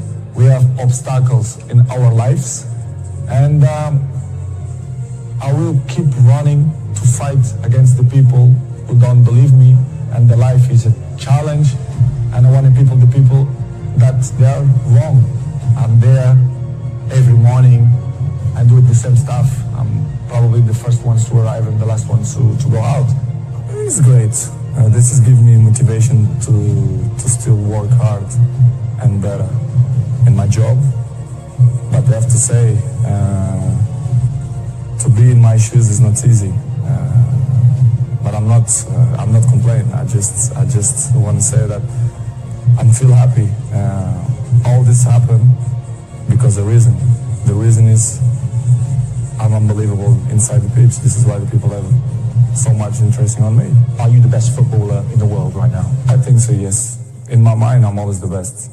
I don't care what the people thinking, what they say. In my mind, not just this year, but always, I'm always the best. I'm always going to say that, because I think we have to thinking we are the best in our area. So in my area, I think I'm the best. Is there anything that Lionel Messi is better than you at? It's opinions. I respect the opinions. Maybe in your opinion, Messi is better than me, but in my mind, I'm better than him. So it's simple. Is that rivalry a good thing? For me, rival don't exist. The meaning of this word is not don't exist. Rivals is in a war. This is it. We have rivals. In football, no. It's just a game. I think the numbers, they say everything. I don't need to say, I'm a minister of football, I'm a legend. The numbers say everything. So this is, I'm very comfortable. Cristiano Ronaldo, those two just keep pushing each other on, pushing the boundaries of greatness. Exactly. And would they have been able, that's the question that I always ask myself, would they have been able to do this and keep this up, the relentlessness that they've shown without each other? If they was out on their own, no one else around, would they continue to have done this? That's the question. No, I think they probably do add to the motivation. Yeah, 100%. I think all the great sportsmen in the world have always had that someone else to feed off. And I think this is another great rivalry in football. They don't talk about it. Seems like there's a bit of a respect between them. They don't ever mention each other really, but they're just phenomenal to watch. And people try and make comparisons of who's better, etc. Just enjoy them, man. How much has Lionel Messi pushed you to become a better player? I'm pushed to myself. I don't need other players to push myself. I just work since I was in sporting, so I push myself all the time to be the best. As I say many times, in my opinion, I'm the best because I think we have to think like that, not just in my job, but you have to think in your job you are the best reporter and I'm thinking like that. If I'm not thinking like that, I'm not going to be stronger than I think I am. But you also love individual awards. They matter to you. It's part of my sacrifice, my obsession to win, to have success. You know, when I say success, it's I work for that. Talent is not enough. I dedicate myself so much that this is part of me. Records is part of me. I don't follow the records. The records follow me, which is different. Are you addicted to winning? Yes, I am. I'm addicted to the success. Because that's the thing that really drives you. Yes, I think so. And I think it's not something bad. I think it's good. It motivates me. If something not motivated, it's better, to stop. We shared the stage 15 years, me and him. I don't know if it's ever happened in football. The same two guys in the same stage all the time. So it's not easy, as you know. And of course we have a good relationship. We have that battle the last 15 years, which is good. He pushed me and I push him as well. So it's good to be part of history of football. I'm there, and of course he's there as well. When I was at Manchester United, and you think, who was that person who had a massive impact on the club while they were there? And you can't look no further than Cristiano. And you talk about mindset. I don't know a stronger, more determined, obsessed player that I'd share the changing room with, because he was just phenomenal. Why we don't believe that we can do it better? You have to believe, you have to be positive to try to change the things. They only give up to guys who is weak mentally. This is why I mentioned in the beginning, you have to implant that in your mind, that we are capable to change things. Well, my best works is dedication and hard work. To achieve this kind of things, you need to work hard and, be a great professional, be serious in your job. And this is what I try to do. Been a great debate over the last few years with him and Messi. But I think over the last 6 months, I think he's gone on to another level. I think he's out there on his own. The way he started the World Cup, the way he finished last season. How many times can we say it about him? His improvement, his attitude. And I think a lot of it is not natural ability for Ronaldo. As brilliant as he is, I think it's just sheer hard work, determination, desire, courage. He's got a lot of courage. Wants to get in there. He's brave. I've said it before, the guy's a genius. This difference between making it because of talent and making it because of work ethic. You said to me you felt like an enormous percentage of your success has come from work ethic, and that there's sort of an unfair perception maybe of you just being hyper talented, and that's where all the success comes from. To be honest, I think both have to work in the same time, because talent without work is nothing, and work without talent is nothing too. So I think they both mix up. And of course I have two. I'm not will say that I have more one than the other one, because if you see my whole career for the last 20 years, my level was high, and this is, as you can know, it's really tough. Not only in a football, but in any area. If you are top for 20 years is unbelievable. My biggest motivation is to carry on, to still enjoy, to make people happy, to make my family happy. So for me, I have both talent and work ethic. But the fact is that he has shown that it's not just ability, it is hard work, and he seems to be getting the fruits of all the hard work that he's put in down the years. He looks like somebody who will not put anything that's not going to benefit him inside his body. For example, you arrive home, you had a lunch, you do it a quick nap, and you wake up, you play with your kids, and I have to go to the gym at least 30-40 minutes, but this will make the difference in the end of the day, you understand? If you not do that work, you miss one. The next day, it's 2 sessions that you lost, and I know in the end of the day, in the hand, they're gonna make a huge difference. This is why I'm 34 and I look 28.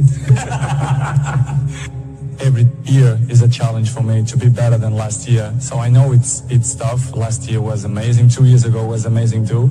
So my job is to continue to work hard and dedicate myself 100% in my job and win trophies, collective and individual too. He said, let's go and having a lunch after training. Go to his house, it was few people on the table. I look at it was just some salad, plain white chicken, no juice, just water. So we have a food, quickly a lunch, and after that, he said, let's go in the garden and play two-touch. I said, Cristiano, we just finished. So we go playing two-touch. After that, let's go for a swim. After that, let's have a sauna, jacuzzi. I was like, Cristiano, why we didn't stay at the training ground? So that's why I say Cristiano deserves everything he got right now. So I'm really happy for him, and he deserves. He deserves because he works so hard and he's a machine. Rio beat him in front of everyone, so we screamed, and Cristiano was so angry. He sent his cousin by a tennis table. After 2 weeks, he back and he beat Rio in front of all of us. So that's Cristiano Ronaldo. He don't want to lose any game.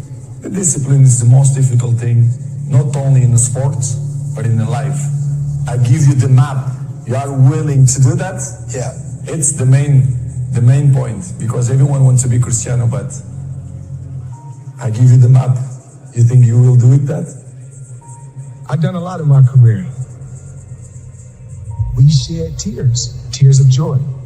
That's a part of the fight game. Blood, sweat, and tears. I must always give thanks to the man above. Always first. Because without God, all this wouldn't be possible. To get something, you have to sacrifice something. And what I did, I put everything aside my whole life. Boxing has always been first. I worked extremely hard to get to this point. And every day I know I'm blessed. I'm truly, truly blessed. And I don't take anything for granted. If you think small things happen. I always dream big. I always believe. I believe in my team. I believe in these fighters.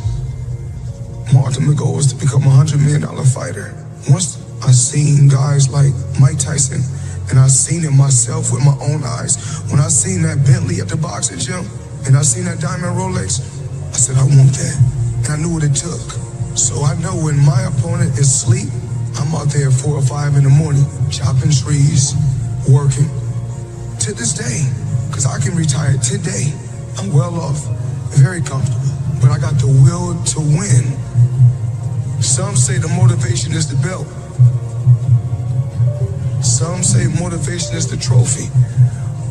Well, I say motivation is the money for me. Because the money was able to retire my mother, put my dad in a comfortable position, even though I transcended and changed the sport of boxing. But being a champion is not just receiving a lot of money or receiving a belt, because I did it thousands of times for free before I got to this point. It started by us, my team, me, Leonard, and Nicole going downtown in Las Vegas, Nevada, and feeding the homeless. Those are the things that they don't talk about Floyd Mayweather, because that's what it's about. We give back, but we don't look to the media to get praised. As long as God know we doing a good deed, because when I go do deeds and I don't glorify it to everyone else, I get blessed when I get in that square circle. That's why I keep winning. The 1996 Olympic Games, the semifinals, I think I was one fight away from the gold medal.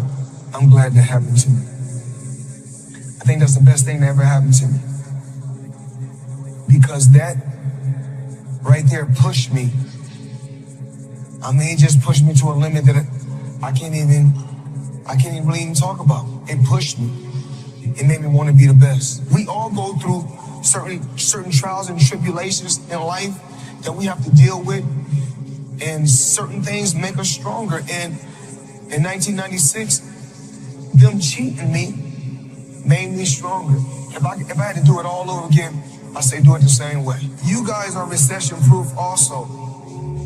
Find a way. Find a way. Know what y'all want to do.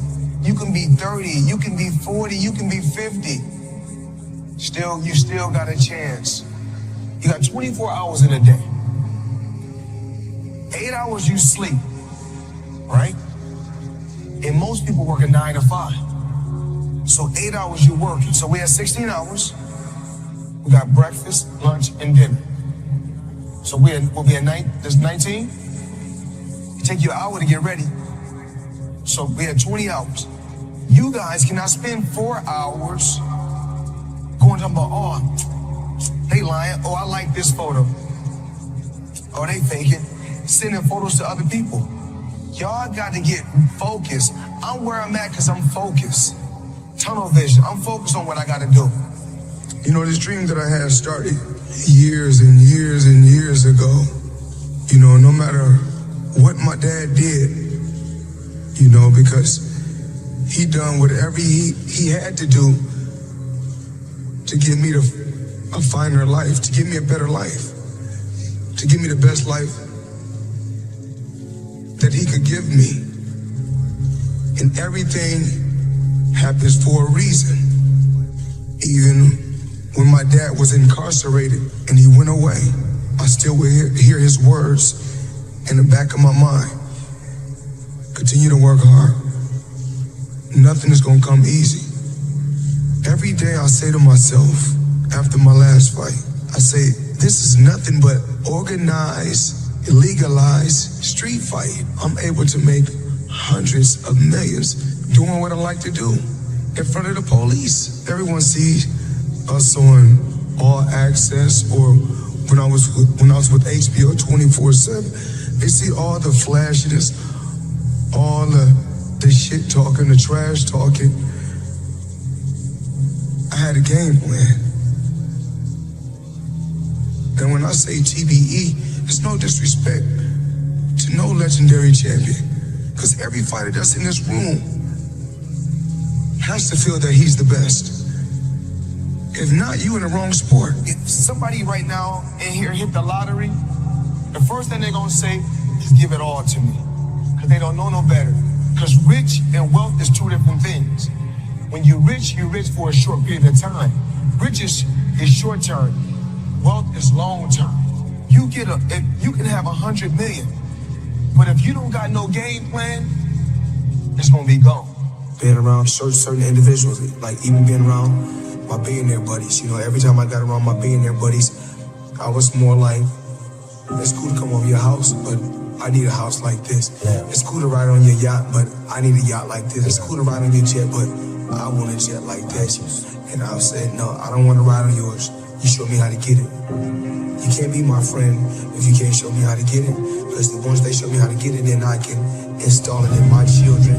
So it's about wealth. You know, I'm no longer rich and wealthy. Most people probably have $1 million if their money management skills is right. You know what I'm saying? But they spending the money fast as they get it. You get a couple $100,000, you go buy a $100,000 watch. It's easier to make the money. It's harder to save.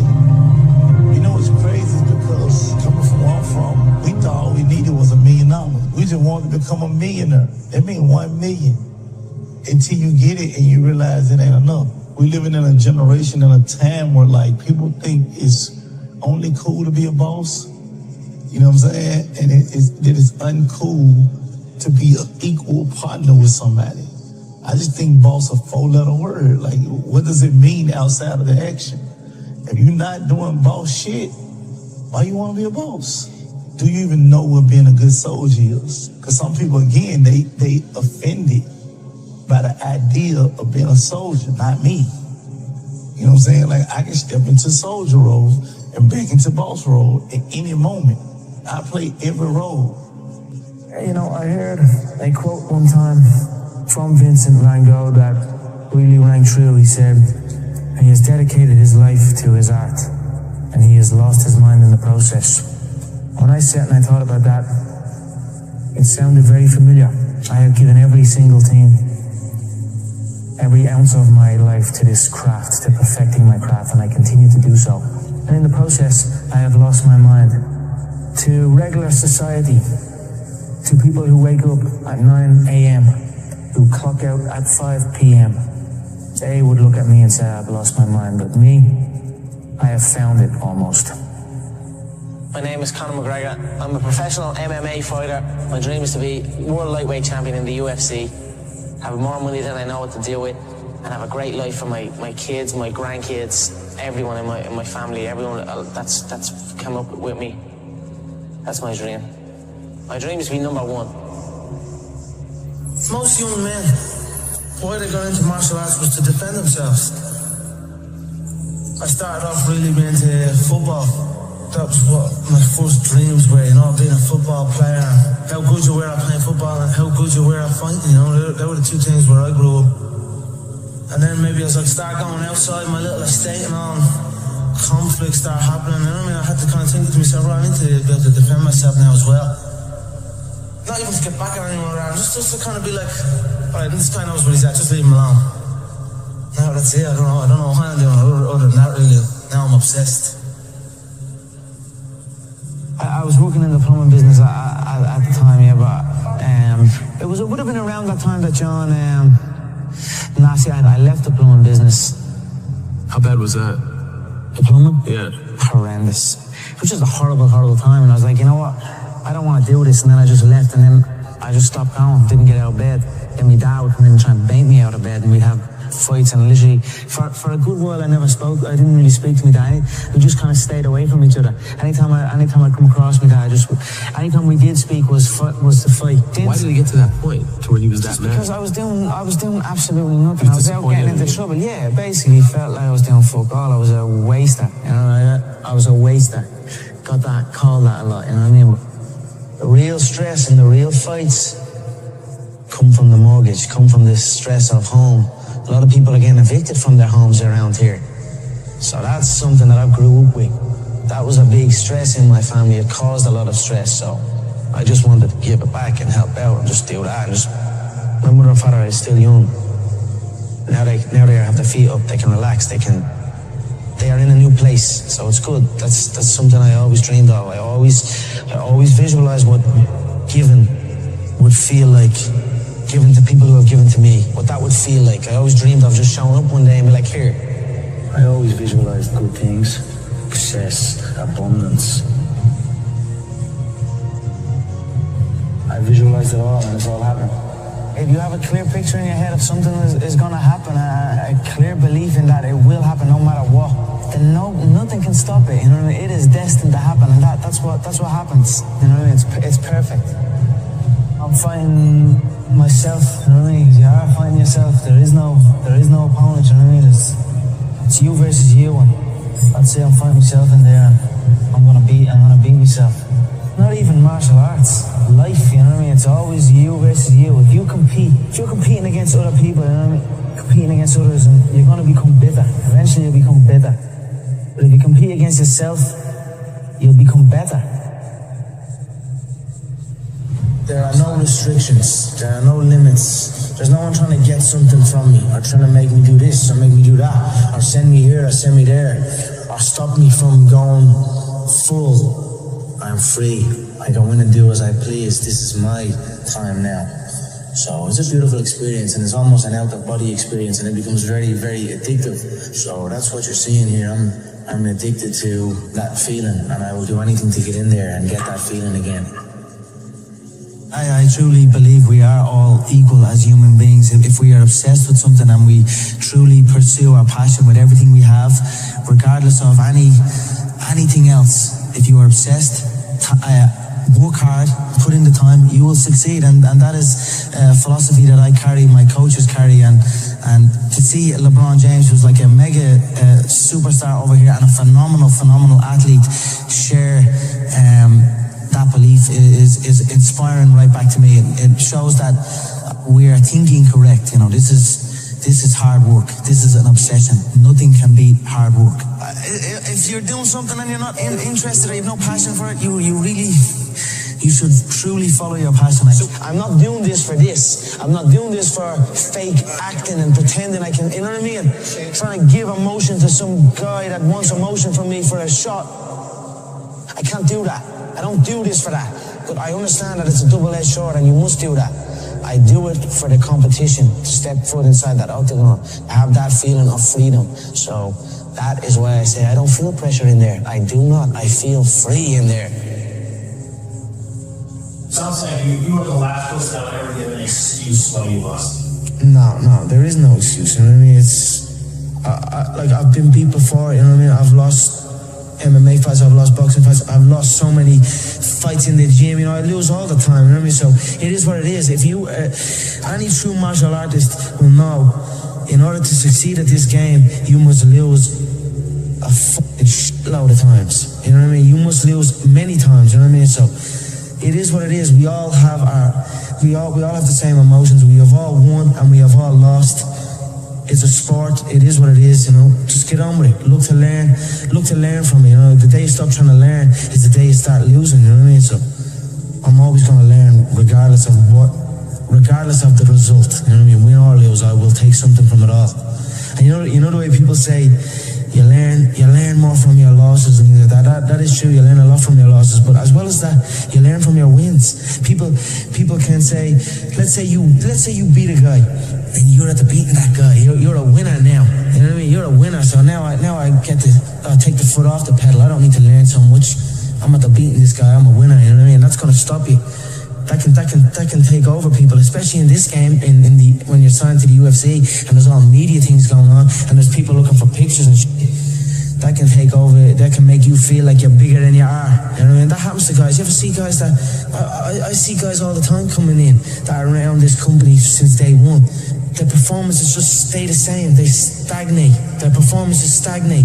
Then they get even worse. You know, they arrive on for the fight, out of shape, not looking in shape, barely made weight, sluggish. You know what I mean? That's not going to be me. I stay ready.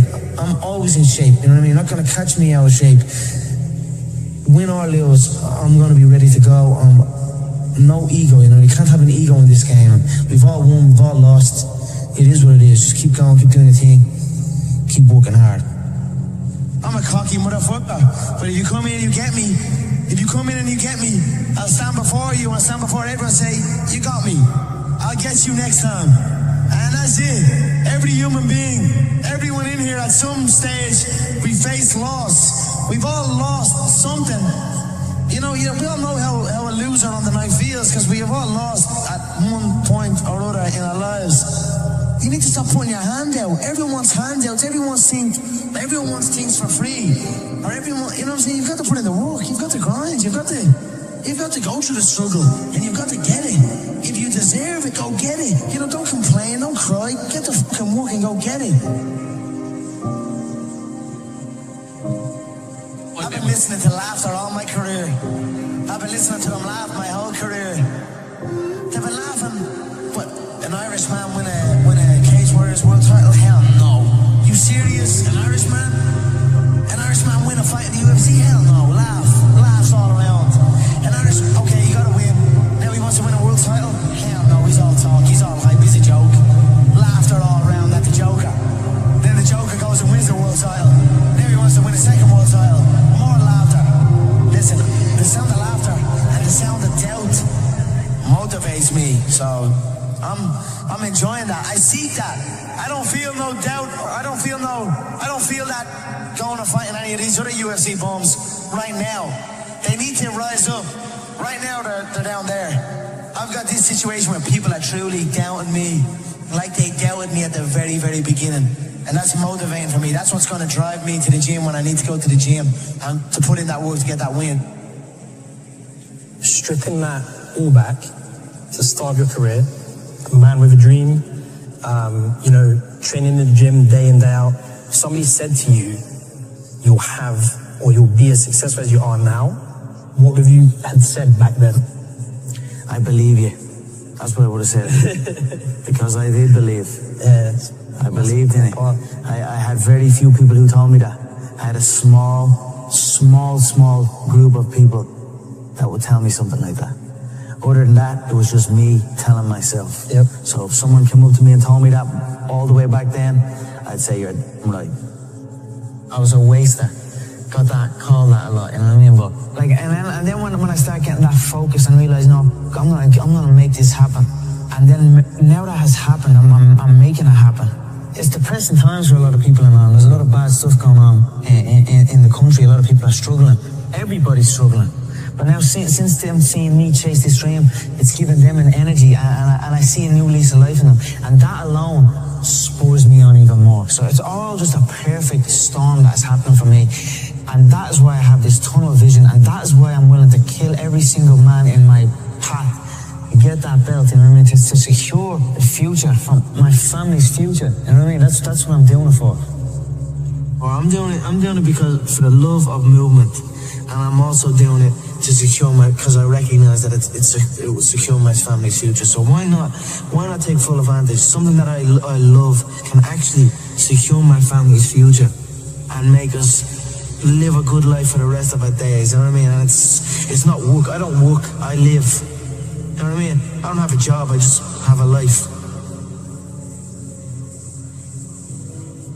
No matter what was going on, some deep situations, I always had the belief that I was going to get here. I was going to get to the UFC. I was going to get... Because I just knew I was different. I know I'm different than these people. I'm enjoying the fruits of my hard work. Nobody works harder than me inside the octagon, outside the octagon. I am a workhorse, so I'm going to enjoy the benefits of this life. I'm going to get myself a big mansion in Las Vegas. I'm going to get the soft top cars. I'm going to bring my whole team out. I'm going to spoil them and give them this life. We're eating good, we're living good. It's human nature. Some people will sit and take positivity from that. They will look at that and take inspiration and inspire. It will inspire them to go and push for that. Others will shell up and critique it and be negative towards it.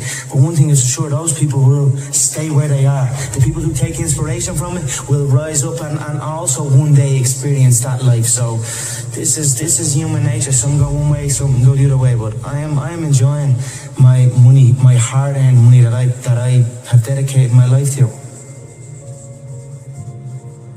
I can be a product of my environment, you know what I mean? If I'm in with the wrong crowd, I just kind of become wherever, you know what I mean? So that's why I like to be isolated. And that's why has helped me coming out here and being locked in an apartment on my own, building back up my leg, going from rehab to home, because there was no outsiders.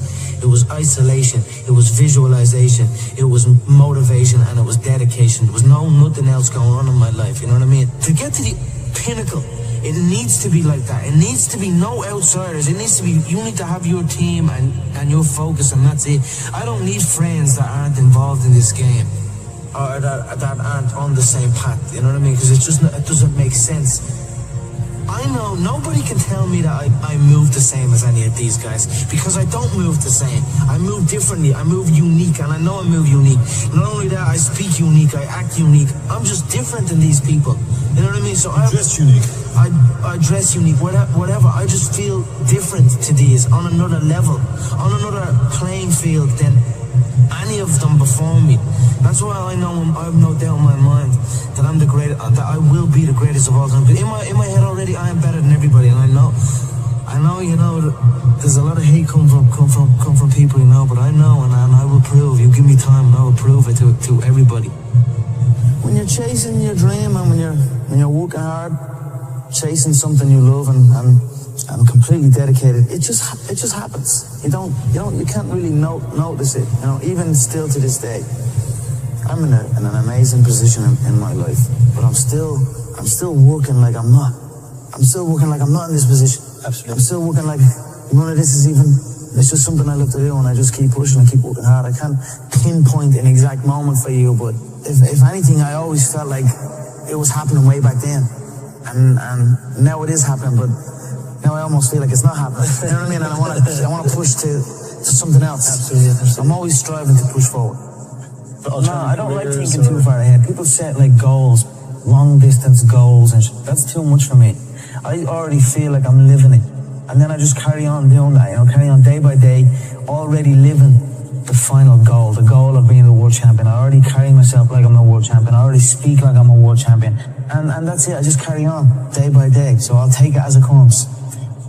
You know, hard work pays. I put in a hell of a lot of work all throughout this build-up in the fight. I pumped out more content than anybody, more content than Fox, more content than ESPN, more content than BT Sport, more content than everybody on the Mac Live on my own channels. You know what I mean? I'm a fucking workhorse from all angles, not just in the gym. But I'm building this media empire now myself, and we pumped out the content. I'm very proud of how it went. We consistently, daily movies I was releasing, you know, from like a month ago, every single day. You know what I mean? Nobody's doing that. So I'm very proud of it, and I'm very, like, the work pays, hard work pays, and I put in the work, and that's why I'm sitting at the top. I put it all on the line, I show up, I perform, and I get the results from that. So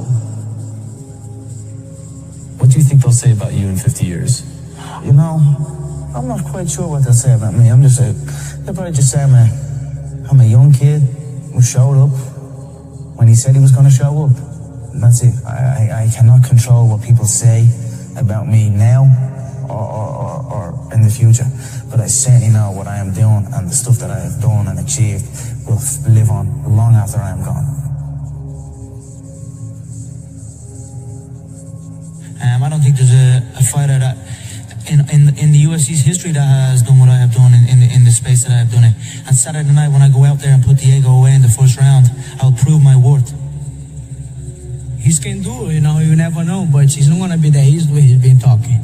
So this is why I call him a clown, you know, so you guys can see everything there. So everybody have a mouth, everybody talk what they want. Pressure is an illusion, you know, but I want that illusion of pressure, you know. I heap more on, give me more pressure. So when I put this guy away and make it look easy, which I will do, people will say, how did he do that? You know, let's skip the queue. Let's jump this guy ahead of the queue and put him straight in for a title shot. Saturday night, they're going to see you're going to see a true #1 contender here on Saturday night. No, honestly, I said I was going to put him away in the first round. I put him away in the first round. It would have to be something special to come over here in my hometown and take this away from me. There's not a man alive that can come on this soil and beat me. So, Dustin thinks it's all talk. Dustin thinks it's all talk, but when he wakes up with his nose plastered on the other side of his face, he's going to know it's not all talk. I'm going to crack him with a jab, and he's going to wobble, and I'm going to put him away early. It's going to be a first-round KO, mark my words. These featherweights don't understand. Until they get hit by me, it's all in the first round, and I knock them out in the first round. You can call me Mystic Mac, because I predict these things.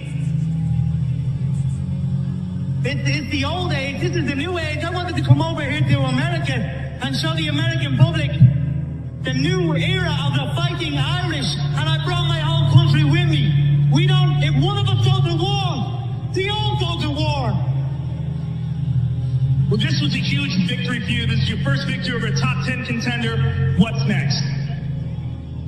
You know what's next. That world title is next. I'm going to fly to Brazil, and if they want, I'll eliminate Charles Mini Mendez and step in and give the fans what they want. Aldo versus McGregor. This is only my second fight back from ACL, and it's been under a year since ACL surgery. I've had 2 fights, 2 first-round finishes. Would you doubt me? You probably did. But would you doubt me now?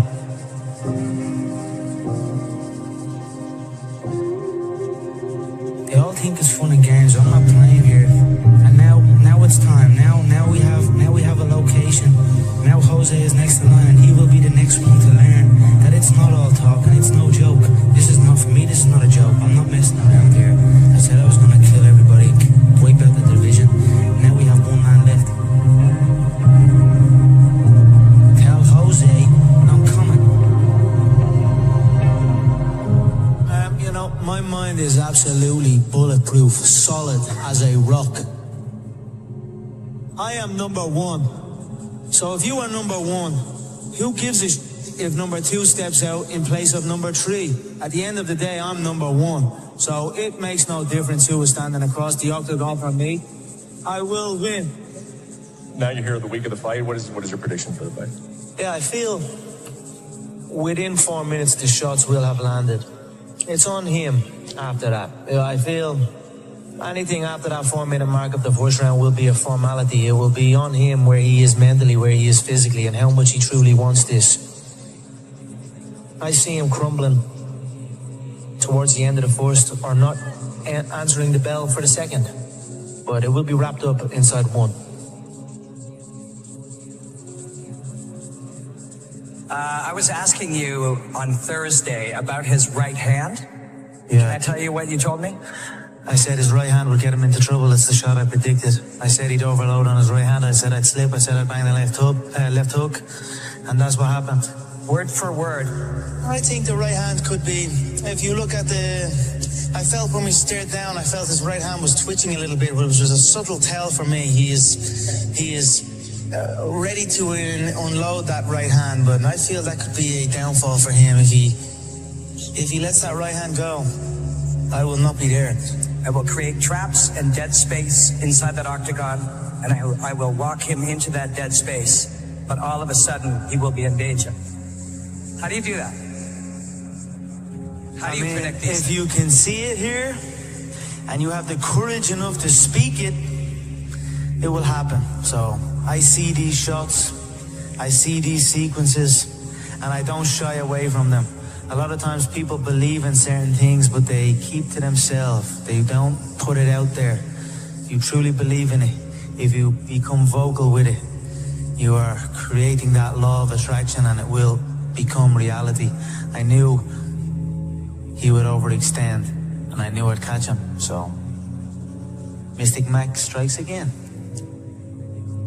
I've always been fascinated by movement, and I always look at people that can move in unusual ways and have complete control of their frame. I don't see them as people that just have control of their body and control of their frame, but they have control of their mind to be able to go into certain positions and balance on one hand, or in unusual positions. To be able to do that, you don't just have control over your body, you have control over your mind. So it's always been something that's fascinated me.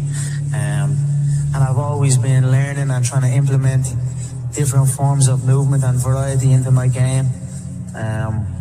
So it's nice, they called it a fake belt, interim, toy belt, clown, joker, all of these things. So I'll go back and I'll sit patiently and wait and hear what they have to say now.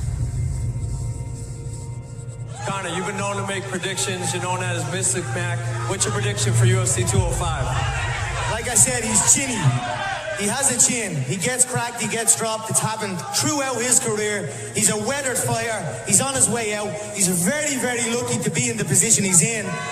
One round it will take me to knock him out. The gold belt is what I want. The 2 gold belts. I was a 2-way world champion in the previous organization. Now I'm on the big stage at the UFC. I want that featherweight belt and I want that lightweight belt. That's my goal. The money is going to come with that. Don't get me wrong. It's prize fighting. I'm after the money as well. But the money comes with the belt. And the belt is what I'm focused on. I don't care about fame. I'm going to wrap one on one shoulder. I'm going to wrap the other on the other shoulder. And you're going to need an army to come take them belts off me.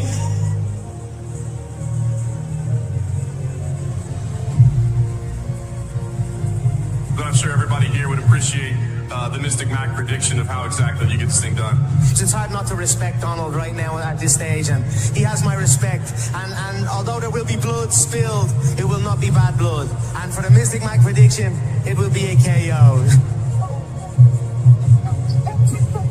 Let's test the overall mysticism of Mystic Mac, of the notorious Conor McGregor. You said under 60 seconds for Dustin Poirier. What is the strike that most often puts Dustin Poirier away in your mind?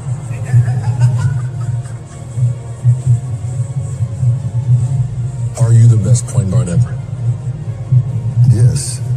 Steph Curry transformed from a skinny, undersized high school kid to a basketball legend. He completely revolutionized the game, just like Michael Jordan. He's the modern MJ, Steph is a 4-time NBA champion, 2-time MVP, 10-time All-Star, and arguably the greatest shooter of all time. I'm wondering is it time to start putting him as the best player of all time? Let's take a look and listen to what NBA players and legends think of Stephen Curry.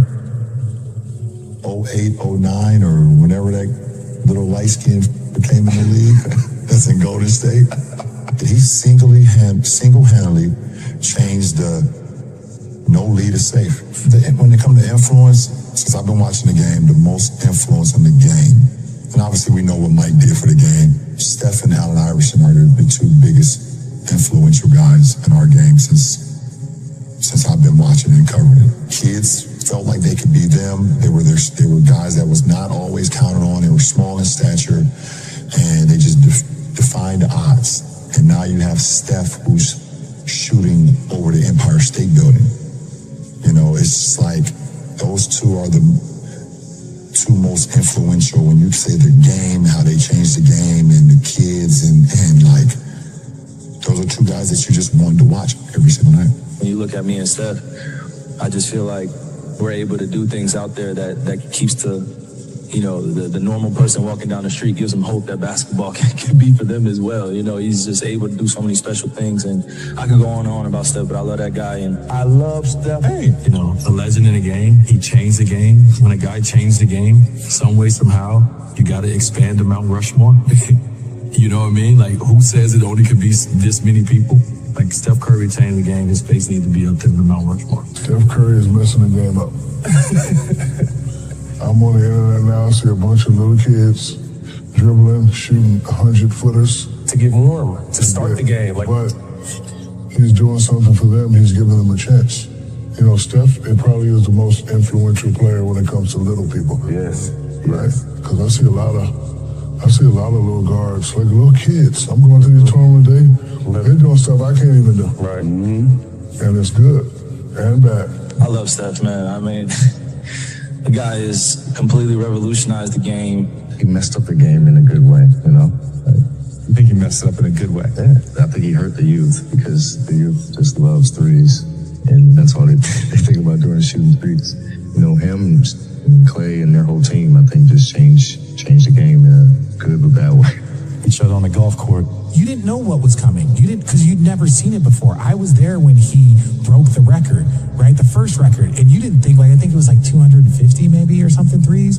You didn't think that the next year was going to shoot 400, make 400 threes or whatever. They crushed it, but no one saw it coming.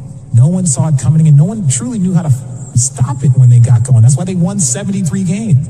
When you came to the Garden and I let Raymond Felton's pride get in the way and he had 50, I feel like that's when you decided you was just gonna rape the league. Bro, you know what? I ain't mad at you. That was the moment? Bro, I think so. Bro, hey. Raymond said, Chump, no, like, stop letting dude do this, but he really be doing this to us. I'm like, the confidence is changing, G. He going back to Davidson on us, bro. Nah. You feel me? I'm like, he doing the shit that we was like, you can't do that in the league. He started doing it. Yeah, you going too fast shooting that jumper now. That's too much. You ain't even holding it up no more. He was falling and shit. No, bro, now he talking to the crowd. He pointing at fans. I'm like, Steph don't even do that. I really felt like in my heart, like we are birthing an animal, bro. Yeah. I really think of that moment. I'm like, bro, I think we ignited that confidence that came, because after that game, bro, he got very disrespectful. Yeah, he took off. He got disrespectful. He started trying shit. And then the next game, we play the Warriors at home, and this is 2015-16. And my first matchup is Steph. And I'm like, bro. Your man in front of you from the perimeter, bringing a big man away. And Curry, it's a 40-footer. You know me. I walk in, I chest him up as soon as I get in the game on the inbound. I'm just pushing him. I'm like, yeah, you're not doing that tonight. Not on me, brother. About 36 minutes later, and 42 Steph points later. That happens to a lot of people too. Yeah. I'll be in the locker room like, nah, this can't be what it's like. I'm taking my stuff out like this. Nah, this ain't it. And Steph Curry, I'm going to bed at 8 o'clock. Mom, don't call me. My girl, don't call me. I'm locked in right now. Every night. Yeah. It's honestly hell. To be honest with you, I'm not gonna lie to you. I mean, the way he moves without the ball is the worst part. But just the way he moves without the ball, it's honestly their system too. It fits him to perfection. You literally can't ever relax. And I remember game 1 and 2, chasing him and Clay around, and I couldn't make a shot. Everybody's looking at me like, why can't you make a shot? I'm like, I ain't got no legs. But, his approach to the game, too, is special. Just the way that he, sees the game and the way he goes about the game. It was a lot of fun to play them. Obviously happy we won. but nah, it's hell to guard him.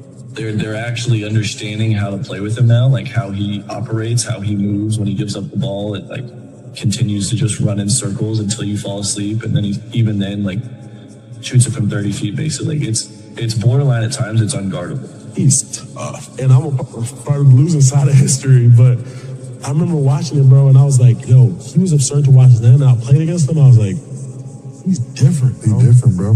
But Steph Curry is the most impactful player on a team in the league. Because the gravity. Bro, the gravity. You have to guard him as well on the ball as you do off.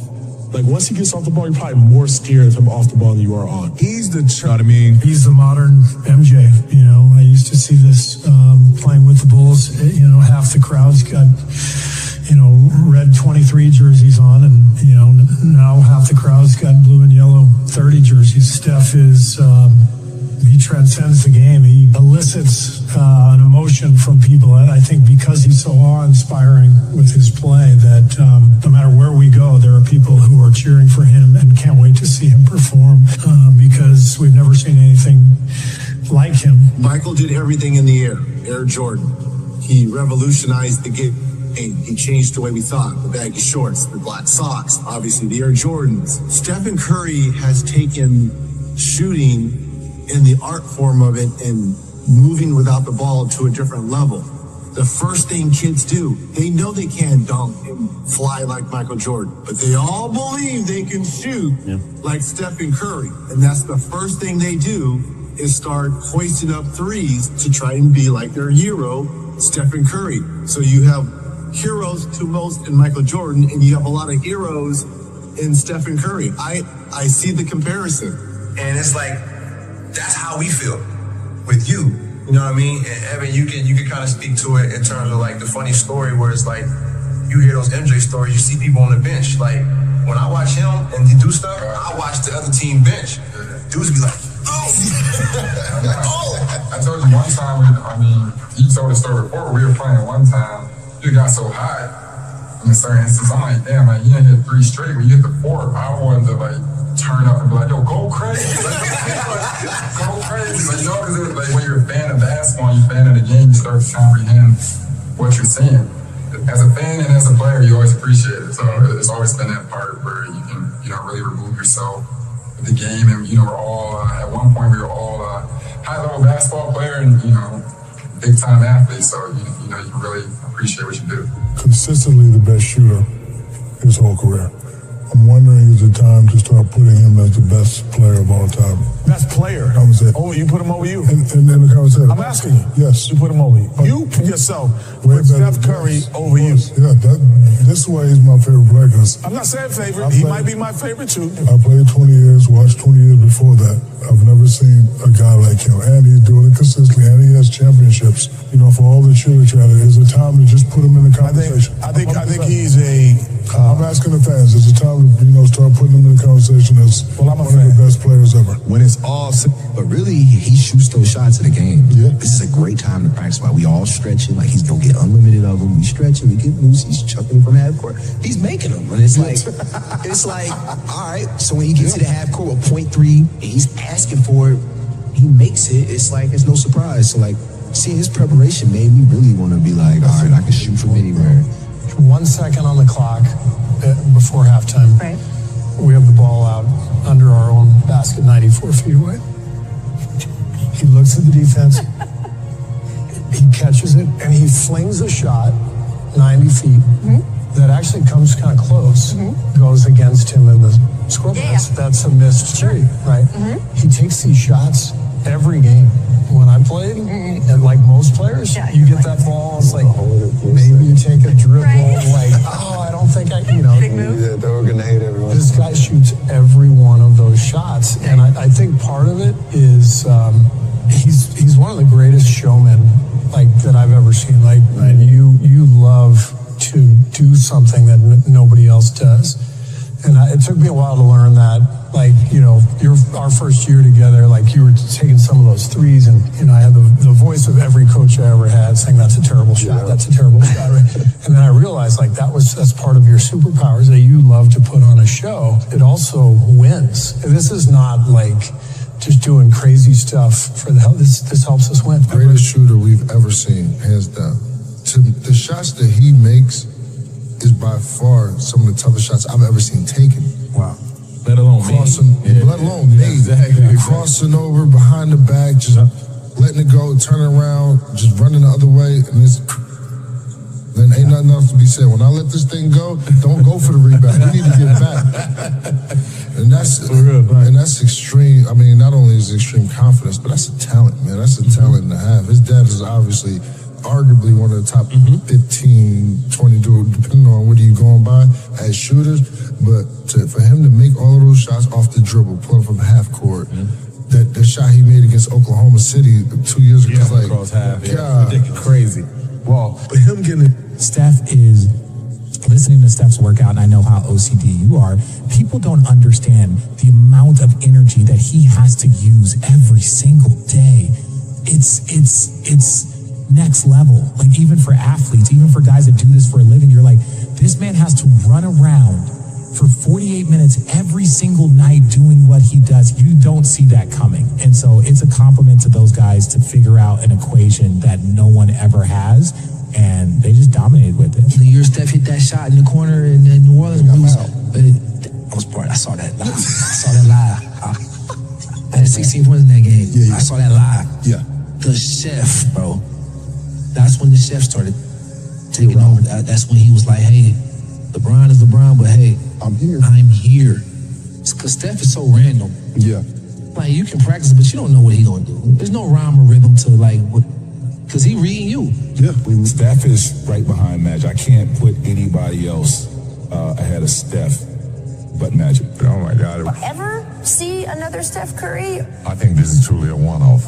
He's been a game changer. I mean, Ray Allen probably is getting 3 to 5 a game, whereas Steph is probably getting 10 to 15 a game. So I don't see any players in the league that can really change this landscape unless him and Clay get on separate teams.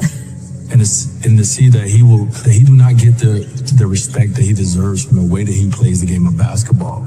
He's not just a great shooter. He's not just a guy who handles the ball before the games and pregame. Like, he plays the game at a level that I haven't seen anyone play the game. Steph's done economical. Steph's unbelievable. I can't believe the kind of shape he must be in as fast as he runs. Yeah, the whole game, every game. That was said. Yeah, that's what amazed me playing him in the finals. I just, one of the things I said over and over in that series was like, I know they're running fast, but you got to run fast too. We got to run fast too. Keep chasing them, like play tag and keep chasing them because it's like nonstop. We'll give him 6'3". He's a 6'3" guard who has never had the pop and the burst and the leaping ability of some other incredible guards of this era. He won the MVP in 2015. He won the MVP in 2016 in his 20s. He's 35 now. I think Steph Curry is better now than he was back then. That is remarkable. Yeah. Let's not take it for granted. Work like hell. I mean, you just have to put in, 80 to 100 hour weeks every week. I mean, if other people are putting in 40-hour work weeks and you're putting in 100-hour work weeks, even if you're doing the same thing, you know that in 1 year you will achieve what they achieve. You will achieve in 4 months what it takes them a year. Winners are unreasonable in their expectation. They almost threaten and scare the people around them with your big dreams and visions and goals and ambitions, right? So it's okay to be unreasonable. Winners also sacrifice their weekends. Winners ditch their excuses. Winners show up no matter what, no matter how they feel, if they're tired, if they're uncertain, if they had a loss yesterday, they show up today. And winners have this go-to-battle mindset, like the same mindset that I have when I go into the gym every day, planned and structured workout that's going to guarantee that I can wring my shirt out at the end of that workout. That is how I enter my work life. That is how I enter my relationships. That is how I enter everything, right? With a plan to attack, to go to battle. Winners always find a way because they embrace the fact that resourcefulness is more important than resources. I laugh every time I hear people saying, I don't like working for other people, so, I want to work for myself because I want to set my own hours. Yeah, right. Let me tell you what, when you work for yourself, there's no Christmas, no fucking Easter. There's none of that shit when you work for yourself. In the early days, you're working through all those holidays. Every day something bad happens. Every day there's problems. Every day somebody's trying to fuck you and take what you built. And it's a war every day when you get up in the early days. Whatever you want to do, believe it, believe it, believe it. Even if you don't believe, play the game of belief. Act as if you believe. That is power. That is sheer power. And it will happen. Believe you me. No fool like me is worth in my life, will work in yours. So never give up. Believe, believe, believe. The greatest gift that you can give yourself is to find something that you're naturally adept at and figure out a way to make a living at it. Because if you do that, every day will be a play day. You're never battling upstream. If you love what you do, why do you want to stop doing it? You just gotta grind. This next generation is coming up. They seem like a bunch of pussies. So because of that, there's never been more opportunity than there is right now. If you're a fucking savage and you get out there and you grind hard and you want it bad enough, you can run all these guys over. Everything changed for me when I understood this philosophy. Learn to work harder on yourself than you do on your job. That's the simple philosophy that changed my life forever starting age 25. If you work hard on your job, you can make a living, which is fine. If you work hard on yourself, you can make a fortune, which is super fun. I didn't mind working hard on my job, but things didn't seem to change that much. Then I started working hard on myself to qualify. So let me put it in a philosophical phrase now. This is worth the price of whatever it costs for you to be here today. Here it is. Success is something you attract. Success is not something you pursue. It's something you attract by becoming attractive. And the whole scope of this we call now personal development. You can have more than you've got because you can become more than you are. If you can multiply your value by 3, by 5, you can easily multiply your income by 3, by 5, by 10. But the key to doing it is to work hard on yourself. Be responsible. Be a growing, attractive, powerful, skillful, communicating human being. And the world belongs to you. I don't have bad days, man. I may have a bad moment, maybe even a bad hour, but never a bad day. I don't. Because I set my own thermostat. Ain't nobody gonna get me hot. Master the 3 W's. You gotta want it, you gotta work it, and you gotta win it. I know that's right. Now, how bad do you want it? Because if you want it bad enough, you're gonna work it. Then if you do those two, you're gonna win. You see, the mind can only focus on one thing at a time. The mind cannot focus on 2 things at once. If you try and put 2 images in the mind at the same time, you have confusion. It'd be like putting 2 images on the screen at the same time. You'd have confusion. There are 2 types of mindset. There is a fixed mindset and there is a growth mindset. Most people fail in that process because most people live in the fixed mindset. The fixed mindset is, this is who I am. This is what I know. This is what I'm capable of. This is what I'm good at. And this is where I'm going to stay. The growth mindset, it says, this is where I am now. This is what I'm good at now. But I recognize that if I go through a particular process, I can grow myself and become a better person. You need to learn to be uncomfortable. You need to be comfortable being uncomfortable. And you need to be in a space where you allow yourself to be challenged, but more importantly, in a space where you are willing to be uncomfortable and grow. So how do you train your mind so that you have more positive, uplifting, and optimistic thoughts and less negative? Whatever the sources of that negative thought is, if you don't kill it and replace it with positive incantations, with positive reinforcement, with reading books that build you, listening to podcasts and watching YouTube shows that are going to inspire you, that are going to move you to the 2.0 version of yourself. If those negative thoughts are not replaced with positive thoughts, then you are destined to failure. Or at least success is going to come at a very high price. Here's the thing about mindset. Mindset will not change the shitty situation you're in. A positive mindset changes your ability to deal with the shitty situation. Stop scaring yourself. How often do you terrorize yourself with your own thoughts? You get into absolute terror, and it's only coming from your thoughts. Nobody out there is doing a thing. Sometimes it's an old family pattern. Sometimes we get new things. You know, we find so many ways to scare ourselves. I would like people to, when you have time, to make a list of your fears. Make a list of your fears. And then give yourself the opportunity to turn each fear into a positive affirmation. Turn each one into something positive. And remember, always you are in charge. You are always in charge. How do you activate the superconscious mind? Here is the most powerful of all. We call this the master method of activation. It is called solitude. Now, how do you use solitude? We call this go into the silence. Go and sit down quietly by yourself for 30 to 60 minutes. 30 to 60 minutes. Most people in our society have never sat quietly for 30 to 60 minutes in their entire lives. Yet I will tell you this method works 100% of the time. That any problem that you have, any difficulty, any challenge, any goal that you want to accomplish, if you'll go into the silence and sit quietly and then listen to the still small voice within, at a particular moment, the mind will go clear and wham, exactly the answer you need will come at exactly the right time. You can protect yourself from negativity. And that's what stops most people, negative thoughts. The way you can put a coating around your mind is with one simple thing, gratitude.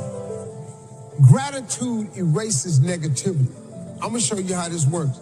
If you wake up in the morning, you start having negative thoughts. Every time you feel, in the middle of the day, if you feel yourself doing that, stop, just stop for a second and start going over in your mind everything you have to be grateful for.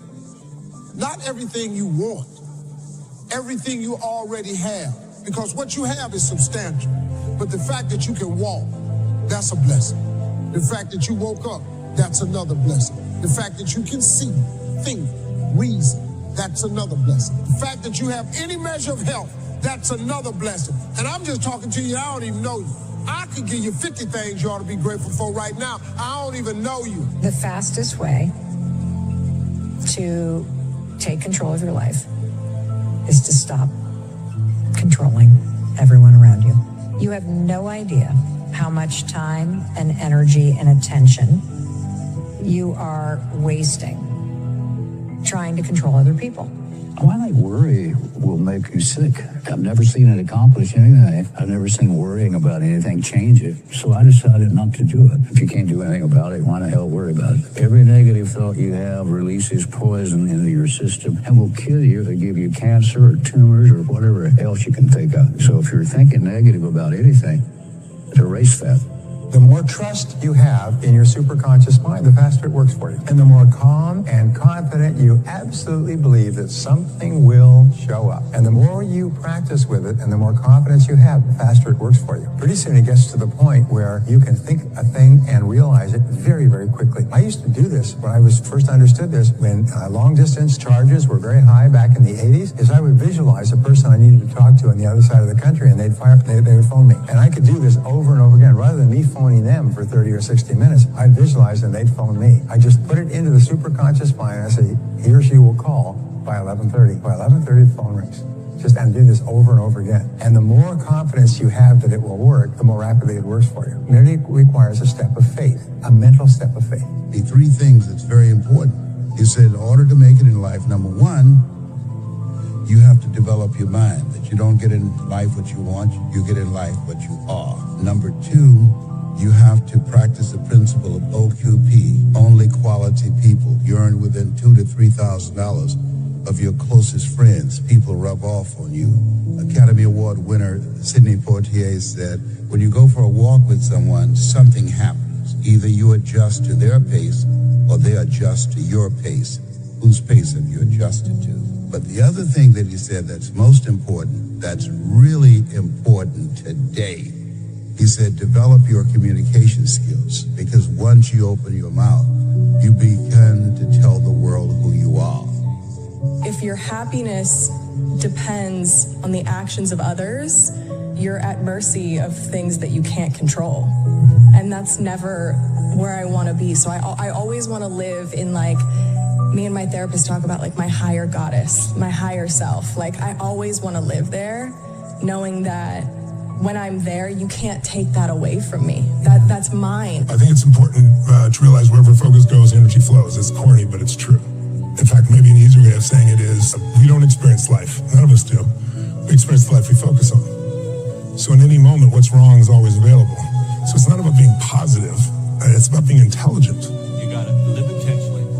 You've got to exceed expectations. You got to be consistent. If you can do those three things, you will lead yourself very well. Working on yourself, talking to yourself. That's so very important. Overcoming the negative conversation, that inner dialogue that's going on all the time. Even when you don't want it to be there. You can't stop yourself right now from thinking. You can't do it. It's going on. And so learning how to empower yourself, part of doing that is standing up to yourself. You got to stand up inside yourself sometimes and say, shut up. I was going to give a presentation, and this voice inside of me saying, you can't do this. You don't have everything it takes. Shut up. I'm behind on my bills, and you're telling me what I can't do. I have got to do it. You'll get scared sometimes. Your mind will go blank on you. Some people you will allow to unnerve you, and you wonder, what's wrong with me? I'm not crazy. That's why you've got to learn to make a conscious, deliberate, determined effort to stand up inside yourself. Working on yourself, watching that inner dialogue, it will determine the quality of your life. One thing is certain. No one ever becomes very wise without the aid of self-discipline. And no one ever finds peace of mind and happiness without the strict exercise of self-discipline. You know, we're not taught how to be happy. You know, we're not even taught. Our nervous system is designed to survive. You have to think about it. The brain that you and I have is about 2 million years old, roughly, and it hasn't altered a huge amount in that time. And the number one focus is survival. So our brains are always looking for what could go wrong, what could be messed up, what could cost us, what could we lose. And it used to be to protect us from a saber-toothed tiger, so we'd learn to fight or flight, run from it, or freeze and hope and didn't notice it. Those are the three patterns most people do under stress. They fight, they flight, or they freeze. And the problem is there is no saber-toothed tiger anymore. So today we get freaked out like life and death, like what do people think about us or what they write about us on social media. And don't get me wrong, all those are challenging things, but they get into survival if we don't learn to run our brains. Our brain's gonna make you survive. It's not gonna make you happy. Your job is to create the happiness. In order to do that, you have to wake up and not be on automatic pilot. People change in 4 different seasons.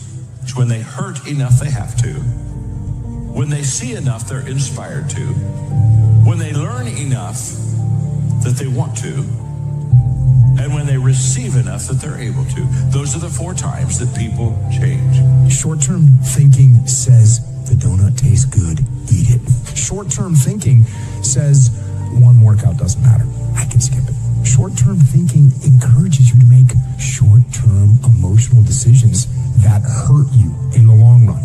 Think strategic. Think long-term. Act strategic. Take action that improves your long-term position and moves you toward your long-term goals. You need to win battles in order to win the war. You need to get out of bed. You need to run. You need to work out. You need to read and study and practice. And you need to do things that you don't necessarily want to do. You need to know your strategic goals and you need to know why they are important. And then you need to get up, get out of your damn bed, get off your phone, get out of the soft and addictive comfort zone, and you need to go out there into the world and get after it. Beliefs create and beliefs destroy. Please jot it down right in front of you in big letters that stands out for you. Every belief you have either creates or destroys. And the problem is most of us are not conscious of the beliefs that we have. A belief is nothing but a feeling of absolute certainty about what something means. When you're absolutely certain about what something means, you have a belief. You might believe you're really smart. You might feel, I'm not that smart. You might believe you're worthy or not worthy, but all you're really saying is, I feel certain about this. So we have to be so conscious about our beliefs because they literally change our life. Remember I said yesterday, we don't experience life. We experience the life we focus on. The fixed mindset is, this is who I am. This is what I know. This is what I'm capable of. This is what I'm good at. And this is where I'm going to stay. The growth mindset says the following. It says, this is where I am now. This is what I'm good at now. But I recognize that if I go through a particular process, I can grow myself and become a better person. Problems are a sign of life. I remember I met Norman Vincent Peale when he was 92 years old. He wrote the original, he's a minister, he wrote Power of Positive Thinking. And I was 32. He invited me up to Canada. He was doing a seminar. My career was starting to take off. So I got a chance to go meet him. I went backstage with him, and I remember saying to him, I said, he said, call me Norman. I said, Norman, I said, I'm just curious. I said, why are you still doing seminars at 92? And he goes, well, there's still a few negative people out there. But okay, I got 60 more years of this going forward, right? But then I asked him, I said, when he started out, it was horse and buggy. He's seen rock, radio, television, cars. I mean, imagine what he saw in his lifetime in that century. What do you really want? A lot of people have not been able to define that for themselves because you grew up wanting what other people wanted for you. And you get to be 40 or 50 years old and you're still operating on what other people wanted for you, and you haven't really defined it for yourself. And I know that because I would talk to thousands of women over a period of time, and multiple times I would ask the question, what do you want? And people would say, I want to be happy. And I would ask, well, what does that look like? And for many women, and it started to change as we moved from the 80s to the 90s, they would always say, well, I just want my kids to be happy. Your kids being happy is not you. What do you want? What will it actually take to fulfill this thing that you say you're in pursuit of? And being able to answer that question, first of all, acknowledge that you know or don't know, and then finding out what that's going to look like for you. My favorite lessons I learned was from a monk who said to me one day, I said to him, what do you think happiness is? And he said, I don't even talk about happiness. I think we're using the wrong word. He said, I look for peace and contentment. And he said, sometimes in your life, just pause for a moment and ask yourself, how many of the things you have now were the things that you wished for a decade ago? Just pause and do that. And he said, what you will be shocked to discover is the person that you cannot bear to have a conversation with today, that is your spouse, you dreamed one day that they would look your way in a bar. You dreamed and you yearned for the day that they would text you back. You know what I mean? Yeah. That car that you now loathe because it has to be serviced and you have to change the tires on and you have to... There was a time when you looked at it in a catalog and you went, that is my dream car. Yeah. Keep it right in your head. Keep your thoughts good, not bad. Keep your thoughts decent, not indecent. Keep your thoughts full of faith and not doubt, because it is in your thoughts that is determined whether you will be happy or unhappy, whether you'll be healthy or unhealthy. The happiest person is he who thinks the happiest, most interesting, finest thoughts. And that is a fact. The mind is like a factory, a mental factory. And whatever you think about all day long pours ingredients into this mental factory. Can you imagine dumping a barrel of trash into this mental factory every day and coming out with a rich, dynamic, positive life? It can't be done. You decide what goes into your mental factory. Don't let anybody just dump anything they want to in your mental factory, because you've got to live with the results. Get over yourself. Let me explain something to you. It's not about you. The first step in leadership is to get over yourself. The first step in connecting with people is to get over yourself. The first step in communicating is to get over yourself. I tell people all the time when they say, I want to be a great communicator. I said, number one, just get over yourself. Get over the day that you're more concerned about helping people than how you look. All of a sudden, good things begin to happen. It's the key to serving others. It's the key to influencing others. And by the way, the get over yourself is the Maxwell translation. Jesus said, if you want to be first, you have to be last. Yes, you do. And if you want to rule, you have to serve. You want to live, you have to die. He was just saying, get over yourself. Thoughts create feelings. Feelings create your behaviors. And your behaviors create the outcome. Your relationships at work, with your money, whatever. The most important foundational thing to get right is how you think. And I am not a fan of positive thinking. I'm a fan of accurate thinking with a positive spin. And if you allow your mind to go to darkness, to go to negativity over and over and over again, you're building a pathway in your brain for negativity, which is why mental health is a daily practice. You need to practice accurate thinking with a positive spin over and over and over again, and your mind will slide down that slide easily, quickly, and your life will be so much better. 3 P's that you gotta annihilate, crush, or destroy if they're getting in the way of your progress in a relationship or your career or your happiness or your health. These are the 3 P's that make learned helplessness. Number 1, you think the problem is permanent. Once you've had enough disappointment, sometimes your brain doesn't want to get disappointed, so it's a permanent problem. Please write down, no problem is permanent, only your soul is permanent. Nothing's forever. Everything changes, everything eventually ends, and something new begins. That's part of life. Those are the seasons of life. The second P that keeps people learn helplessness so they don't change, this belief's got to be annihilated, broken through, and that it's pervasive. That means that because my relationship's not great, my whole life is horrible. And you're forgetting you do have health, or you do have friends, or you do have a job, or you do have whatever. You can breathe. And the third one is we think the problem is personal. There's something wrong with me. And if you start believing that, it becomes self-fulfilling. You give up. See, I'm not good enough. I'm not beautiful enough. I'm not smart enough. I always screw it up. So those 3 P's got to be destroyed. That's why a lot of relationships don't work. We make her Wonder Woman and she makes us Superman, and neither one of us live up to it. And that we've got that bulb, that honeymoon bulb turned up to 100 watts. The honeymoon's over. We're trying to deal with some real base stuff. Let's leave it at 20 watts. We're just lit, but we're not just feverishly superhuman. And I think a lot of us just purport that on someone else, and they can't live up to it. So it ends up not being fair to them. And then they do the same to us, and we both walk away going, I underwhelmed. We all want to be able to change the way we feel, and that's what I spend my life showing people how to do. And what most people don't know is the emotion is created by motion. The way you move determines the way you feel. You have 80 different muscles in your face, 80. For most people, this is the largest area of unemployment in the country. They use the face the same way, they feel the same emotions over and over and over again. So what I was saying is I have this deal with myself called priming. Every day I say, look, you got to have 10 minutes for yourself. You don't have 10 minutes for yourself, you don't have a life. And I'm not going to hope I feel good. I just got back 6 countries in 12 days. I was in India 2 days ago. Wow. And I woke up here wanting, feeling like somebody ran me over with a truck. But you got yourself psyched up. But the way I did it is I do this process. It's 10 minutes. I put some music on. I do this massive change in my breathing, so it radically changes the way I feel. And then I do this 3-step process. First, I do 3 minutes of gratitude, where I think of 3 things I'm really grateful for, and I associate. I don't think of it up there. I feel it. And the reason is, when you're grateful, you can't be worried. You can't be fearful.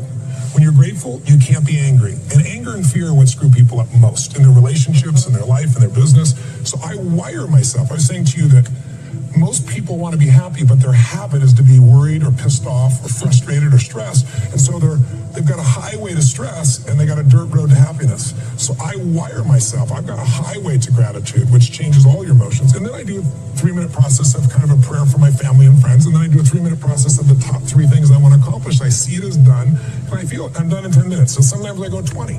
But my deal is 10, so there's no excuse not to do it. Something happens no matter who you are, if you're average or if you're good. When you get around greatness and you stay around greatness, you start listening to great podcasts and reading great books, and you start hanging around great people, and you start becoming a part of great masterminds. Guys, you just evolve. And I don't know what happened, but every year I went from a high school dropout and homeless to I started to becoming every single day more of who I am. And I can't believe it. My next goal is to win the Nobel Prize. Why? I had to come up with something. Listen to me, you have to be careful when you hang around average people. All they're going to do is tell you what they can't do, and that's okay that they can't do it, but that has absolutely nothing to do with us. We can go from being homeless and high school dropouts to having PhDs, writing books, and becoming the voice of a generation. We can do whatever we believe we can do, and we don't need anybody's permission to do it but ours. Leadership is not a rank. Leadership is not a position. Leadership is a decision. Leadership is a choice. It has nothing to do with your position in the organization. If you decide to look after the person to the left of you and look after the person to the right of you, you have become a leader. When you really sit back at your life and you're in that dark room and you're looking at where you started from and you tell yourself, dog, man, my mom is this way, my stepdad got murdered, my dad beat the shit out of me, I can't read and write to save my soul. I've lied about it to everybody. I've cheated on all these tests. My God, man. And then you put a goal in your mind. How are you going to feel, man, when you accomplish this goal coming from that, coming from the hell you came from? A lot of people start from a good starting point. They have a good foundation. What if you can surpass all of these? What if everybody who was way up here started up here, and you started with no legs. You had to grow legs till you would start walking, and then crawling, and then running, and then you start passing people and all this given to them. I had to use all this negative that was making me weak and horrible as a person. I had to use this as the power that now fueled me. I had to flip it on its head and say, hold up. This might be exactly what I need. The darkness is exactly what I need. It's how you look at your situation. And I was looking at it all up. Don't rely on social media. Put it down, turn it off, shut up, be quiet, learn, read, relax, get better. First part of your life you learn, second part of your life you earn, third part of your life you return. Can you be my therapist? I already am. I don't know what that dream is that you have. I don't care how far-fetched it might appear to be. I don't care how disappointing it might have been as you've been working toward that dream. But here's what I know, that dream that you're holding in your mind, that it's possible. When it was hard, I used to wish it was easy. I didn't know. And then Mr. Schoaf gave me a part of his very unique philosophy when he said, don't wish it was easier, wish you were better. The training never what? It never ends. It never stops. I've trained everybody. The training never stops. You don't build a muscle and work out one time and then expect 5 years from now you're going to have muscle. The only thing you can count on in an organization is entropy. Meaning all things in the world, they break down. The only way you stop entropy is by constantly rebuilding. You rebuild by constant training. That's why you got to prime yourself each day. Just 10 minutes. Prime yourself psychologically, mentally, emotionally, so you are ready for prime time called your life. I didn't give up. That's what I'm saying to everybody. We all go through pain. Some of us go through pain and it becomes our tombstone. Some of us go through pain and it's a scar. And we live a life of reward. So I'm just gonna say, again, 2025, do me a favor, check you. So you're in the ballot box and you're looking at all these options, doctor, lawyer, teacher, whatever you see, president, mayor, governor, do me a favor. Before you check off any of that, check you.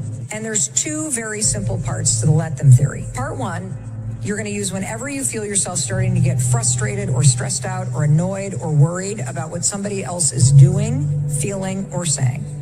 Just say, let them. Let them say what they're going to say. Let them think what they're going to think. I'm going to stop trying to control them and just let them. And the second step is when you say, let me. And when you say, let me, you remind yourself that in life, there's only three things you can control. It's what you think, it's what you do or don't do, and it's how you process the feelings that are rising up. And when you say, let me, this is where you get your power back.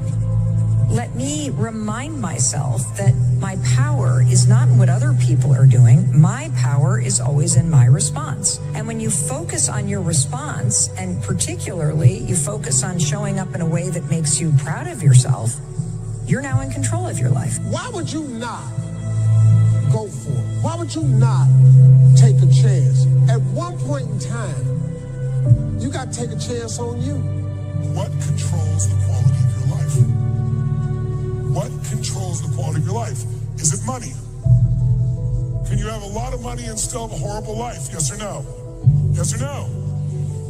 Is it relationships?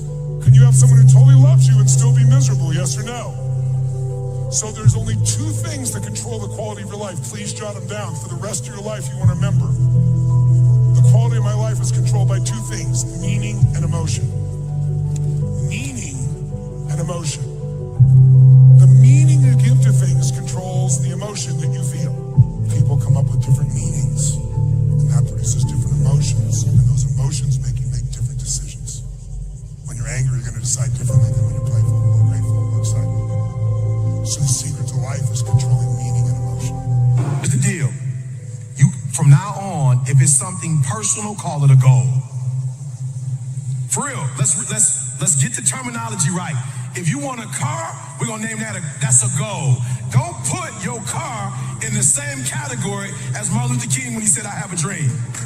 Don't put that in the same category. That's a different category. If you're trying to build your business portfolio, that's a goal. When you use the word dream, now you are changing other people's lives. When Dr. Martin Luther King said, I have a dream, he already had a PhD. When he said, I have a dream, he was already a minister at Ebenezer Baptist Church. When he said, I have a dream, he already had a car.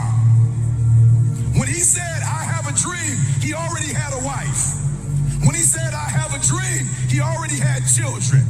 When he said, I have a dream, he had already won the Nobel Prize. When he said, I have a dream, he had already met with the president. When he said, I have a dream, he was already one of the most influential people on the planet. When he said, I have a dream, he wasn't talking about himself. He was talking about you and I. And so I want you to redefine. When you say money, you say goal. Say, I have a goal. I have a target. When you say I have a dream, that's beyond. I was riding with a friend the other day, and I know this friend of mine who has been working on a job where she's been miserable for a long time. She was telling me about how she was miserable on the job and how she was so unhappy. So I said, if it's that stressful and if it's causing you that much pain, I say, why don't you just quit and do something else?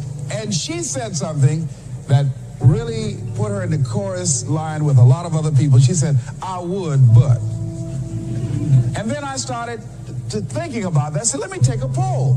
So I started talking to other people, and I would ask them what they were doing. And I said, but is that your passion? And they would say no. I said, then what's your real passion? And they would tell me what their real passion was. Then I said, well, then why aren't you doing what you really want to do? Oh, I can do it, but. And they would continue on. So this word, but just kept on coming up. And then it also has some friends like woulda and coulda and shoulda. And one day, I'm going to have my own business. Those people who talk about one day I'm gonna. Some of y'all know some of those one day I'm gonna people. Raise your hand. Some of you get up in the morning and look in the mirror at that person. I just tease it, all right? So how is it that many times we block ourselves and we use these words almost like we're in a trance, like we're sleepwalking through life, that we find ways to cancel out our dreams? And I think that but is a dream killer.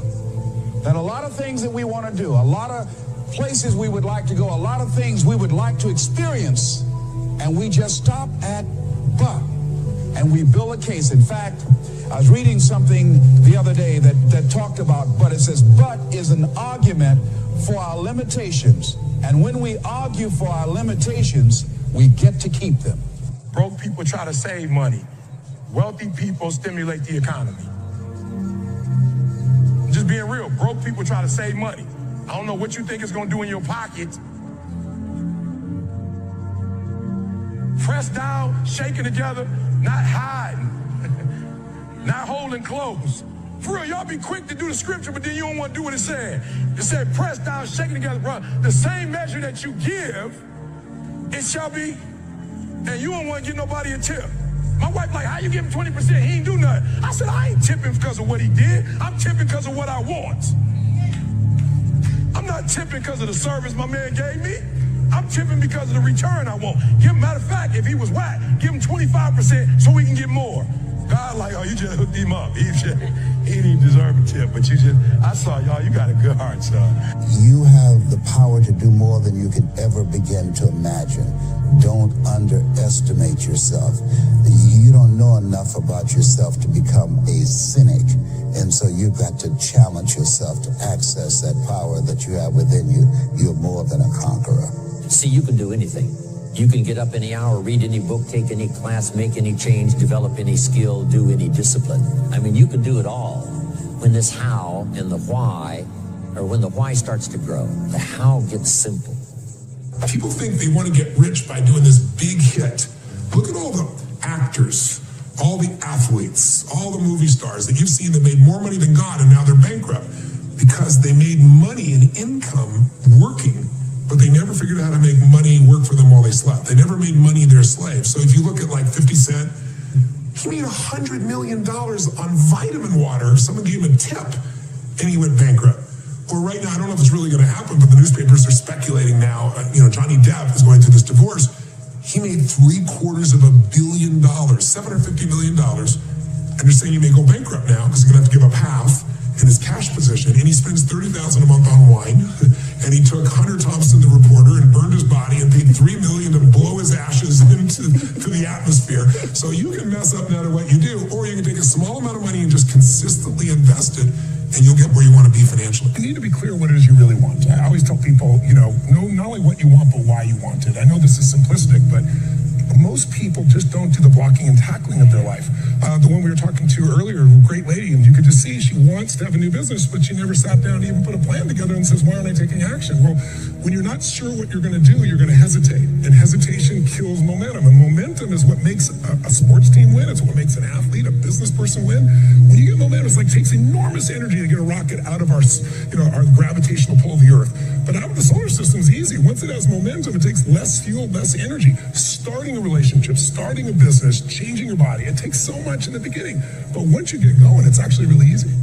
We live in a world now that's so kind. We find the kind way around everything. Like, if you don't look good, I have to find a kind way of saying, I don't like your shirt. Right. That's not the approach. If that's the approach you're looking for, that book is not for you. Can't Hurt Me is not for you. The approach you have to take, at least I took, you take whatever approach you want. The conversation had to be a real, honest conversation. In the accountability mirror, guess what? I was fat. Don't find a kind word to say that, you know what, I've gained some weight. No, you're fat. When I couldn't read, not like, hey, you have a learning disability. No, I cannot read. I have a 4th grade reading level. I'm struggling. And sometimes I call myself stupid. Not in a way to put myself down. So don't take it like, my God, those are so hurtful. Yeah, they're hurtful, dishonest. The conversation has to become an honest conversation of where you're at mentally. Where am I at mentally? I look like I feel like I'm falling behind in school. I'm lazy. My house is a mess. You have to look at what it is and call it what it is. Don't find words to make yourself feel better, because so we hang around people that make us feel better, that tell us what we want to hear, not what we need to hear. And so we stay away from those people. And we stay away from those people, like our internal dialogue becomes that kind, it's okay, it's not okay. So that's where it starts. It starts with that accountability of it's not okay anymore. This can no longer be okay. And calling yourself out for exactly what you are and exactly how you need to fix it. Things I have realized, and many of us have, that if you want something out of life, if you want to change yourself, if you want to acquire something, if there's some goal that you want to reach, that is really not easy as some people will make us feel. That living your dream, changing your behaviors, overcoming negative habits, it's challenging. It's hard. That living alone is just very difficult. And once we begin to come to grips with the fact that living is difficult, life is very challenging. I heard a song once by a guy named Dimples called, "If it ain't one thing, it's another." I say to you, if it ain't one thing, it's 12 others.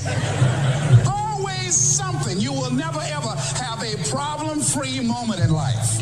Somebody said, and I like this, that you either in a problem or just left one or headed toward one. Anybody found that to be so? Raise your hand if you know what I'm talking about. I mean, there's always something. So how do we begin to nurture that hunger? What are the characteristics or the qualities of people that are hungry? What will it take for me to get some of the things that I want? And being hungry for those things, number one, you've got to work on yourself. It's very important that you engage in an ongoing process to develop you. Spend more time on yourself than what you've been spending. The number one thing that's going to change your life, the only thing that will will change your life, change your business, change your money, change your relationship is you must raise your standard. Now, I know that sounds boring, stupid, basic, but it's the truth. The only thing that changes our life long term is when we raise our standards. What does that mean? That sounds so boring and dumb. It means that all of us in life have things we want. We don't get what we want. We get what we have to have. Remember I said earlier, we all get what we tolerate in ourselves and other people. But when you're no longer willing to tolerate something, that's when your life changes. The difference in people is their standards, period. The difference in people is their standards, period. And what do I mean by standards? Everyone in the world has a list of things they think they should do. I should lose weight. I should work out. I should spend more time with my kids. I should work harder. I should make more calls. I should. And then you know what? People don't do their shoulds, and they get mad at themselves, and they what I call should all of. What's it called? What's it called? Outstanding, magnificent, unstoppable, extraordinary, not excellent. It's a different level. It's a level where you are not one of the best, you are the best. And you know what's amazing? You only have to be 2 millimeters more than everybody else and you get everything. You get the joy, the laughter, the fun, the family, the passion, the economics, the freedom, the spirit. It's all there. What Jerry Maguire called the Quan, baby. All of it. And it's just 2 millimeters above, and most excellent people give up because they're exhausted. And there's some people that go, the harder I hit it, the more I hit it, sooner or later it's going down. I'm not stopping. And when you do that enough, it pops open. How many of you ever decided not to do something based upon an assumption? Raise your hands, please.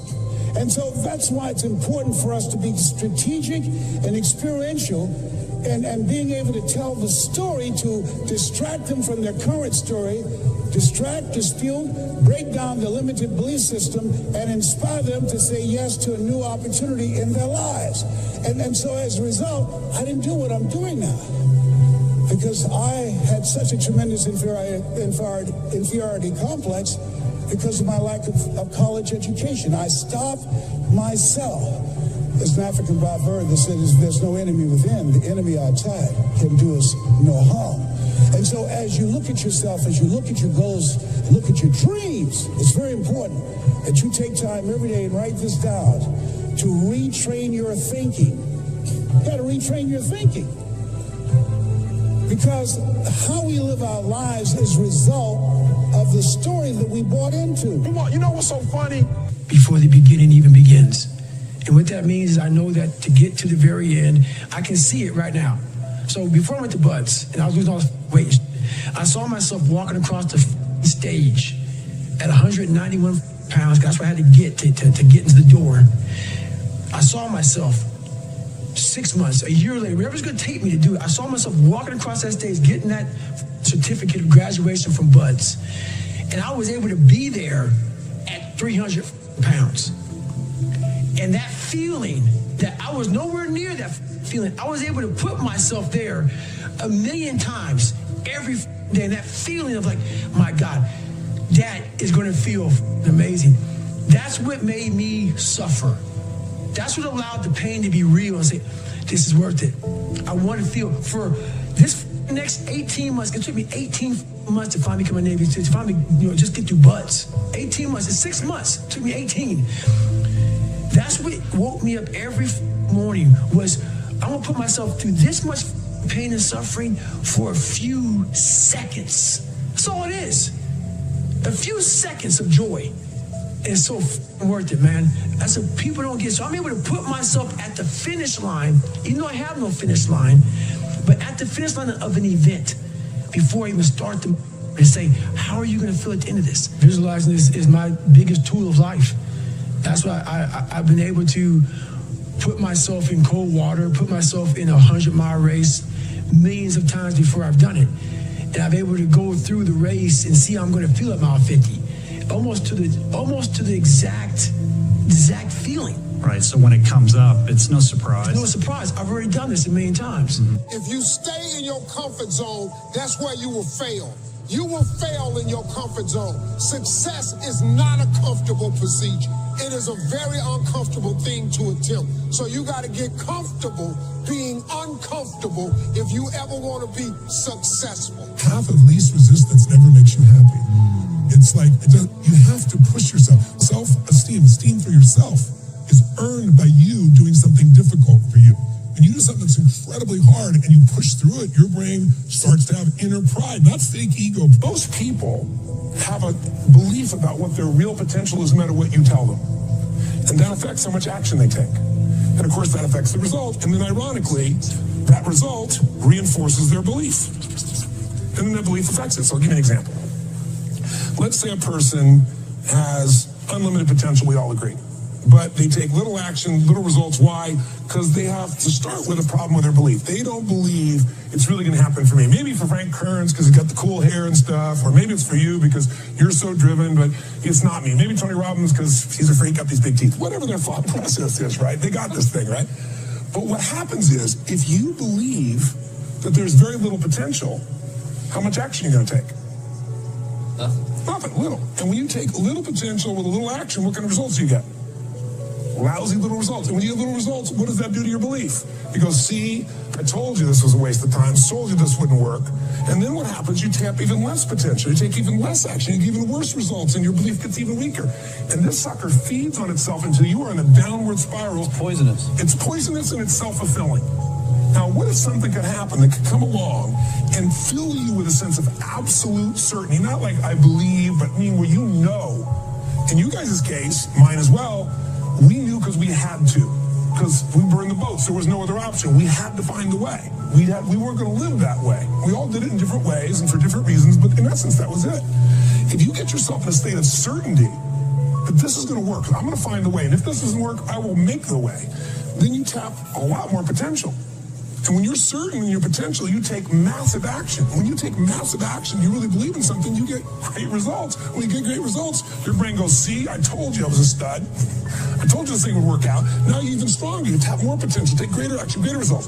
That's how you went from $300 in a week to $2,500 in 5 days to $100,000 in a month to $1 million in a day. Same thing with you. And we get momentum. That's why the rich get richer and the poor get poorer. Now, some people go out and they go, well, I'm going to take a bunch of action, all right? I'm going to open this product. I'm going to try it. And they'll say to you, I even did it. But it's like a salesman who goes and knocks on the door, and he knocks on 100 doors and says, you don't want one of these, do you? Yeah, exactly right. Yeah. And even if he doesn't say it verbally, his face says it because he doesn't believe it's going to work. So his voice, his body, the execution is so weak. Maybe if he talks to 100 people, somebody's going to buy out of pity. He's going to want his kids to starve, right?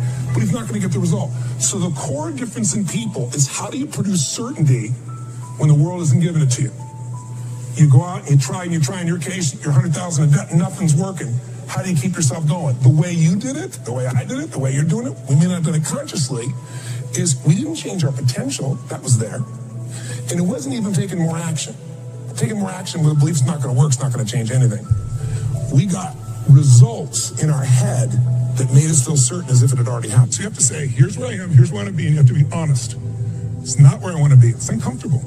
But then the second part is you got to uncover, face the truth, what has gotten in the way in the past. And there's only 5 things usually.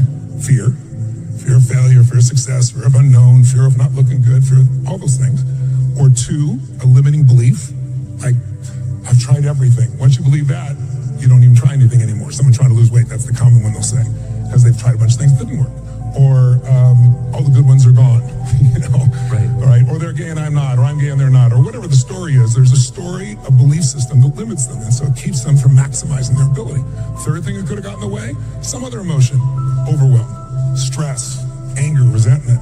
Those things just shut down your progress. What do you think is the greatest human skill? Not habit, but mindset and skill. That's a great question.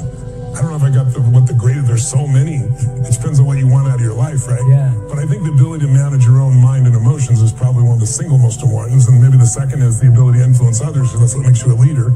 You have to sacrifice your lower self to your higher self in order for you to proceed in a healthy manner, to be resilient, but also for you to participate in the covenant that would make for a united society. Somebody said, and I like this, that you either in a problem or just left one or headed toward one. Anybody found that to be so? Raise your hand if you know what I'm talking about. I mean, there's always something. So how do we begin to nurture that hunger? What are the characteristics or the qualities of people that are hungry? What will it take for me to get some of the things that I want? And being hungry for those things. Number one, you've got to work on yourself. It's very important that you engage in an ongoing process to develop you. Spend more time on yourself than what you've been spending. It's very important. You owe that to yourself. I was reading a book by Og Mandino called The University of Success. Read one line, gave me a chill. I didn't have to read anything else in the book. He said, many of us never realize our greatness because we become sidetracked by secondary activity. We spread ourselves too thin. Don't know how to say no. And we find ourselves doing all kinds of things and never ever have time to do those things that we need to do to work on ourselves. And then there goes a second. There goes another second. There goes another second. And we can't stop and hold time. And before you know it, you wake up one day and you're behind in your dreams and your bills.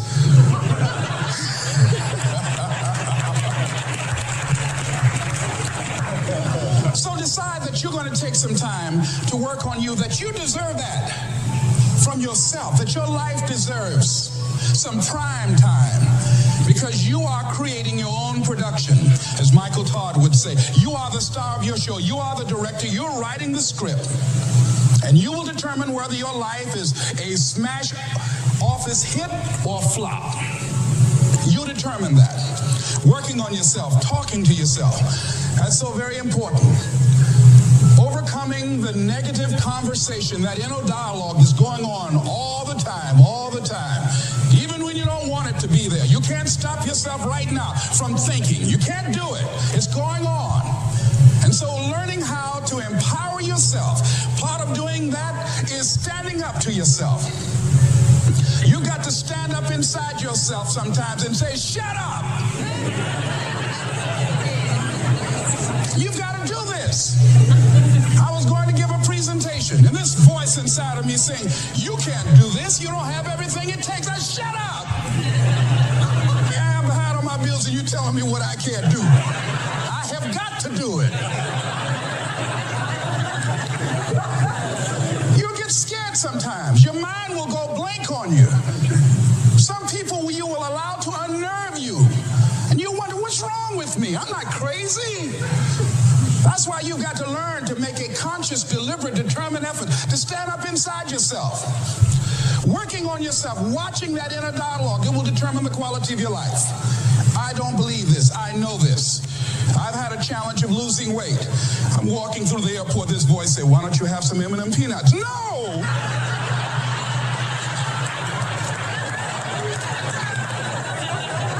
Well, just one. Then after you eat that, you might as well have a Snicker now, you sucker. I mean, it's challenging. My mother fixed the kind of sweet potato pie you can't eat with your shoes on. Have to take your shoes off so you can wiggle your toes. It sticks on my fingers. It says, eat it. One little bite won't hurt. We can't ever get rid of shame. What we can do is develop resilience to shame. If something happens and you're overwhelmed with shame, the first thing you need to do is get back on your emotional feet. Don't talk, text, or type to anyone. Get into a dark, quiet place and then talk to yourself like you talk to someone you love. Just be like, dude, it's okay. Like, you screwed this up. You're going to have to circle back and clean that stuff up. Then reach out and talk to someone about what you're feeling. Shame cannot survive being spoken. So when it happens, that warm wash that makes you feel small and not enough, when that washes over me, rather than yelling at my kids or just decimating myself with hateful language, now when it washes over me, I'm like, okay, I'm in shame. Don't talk, text, or type. What happened?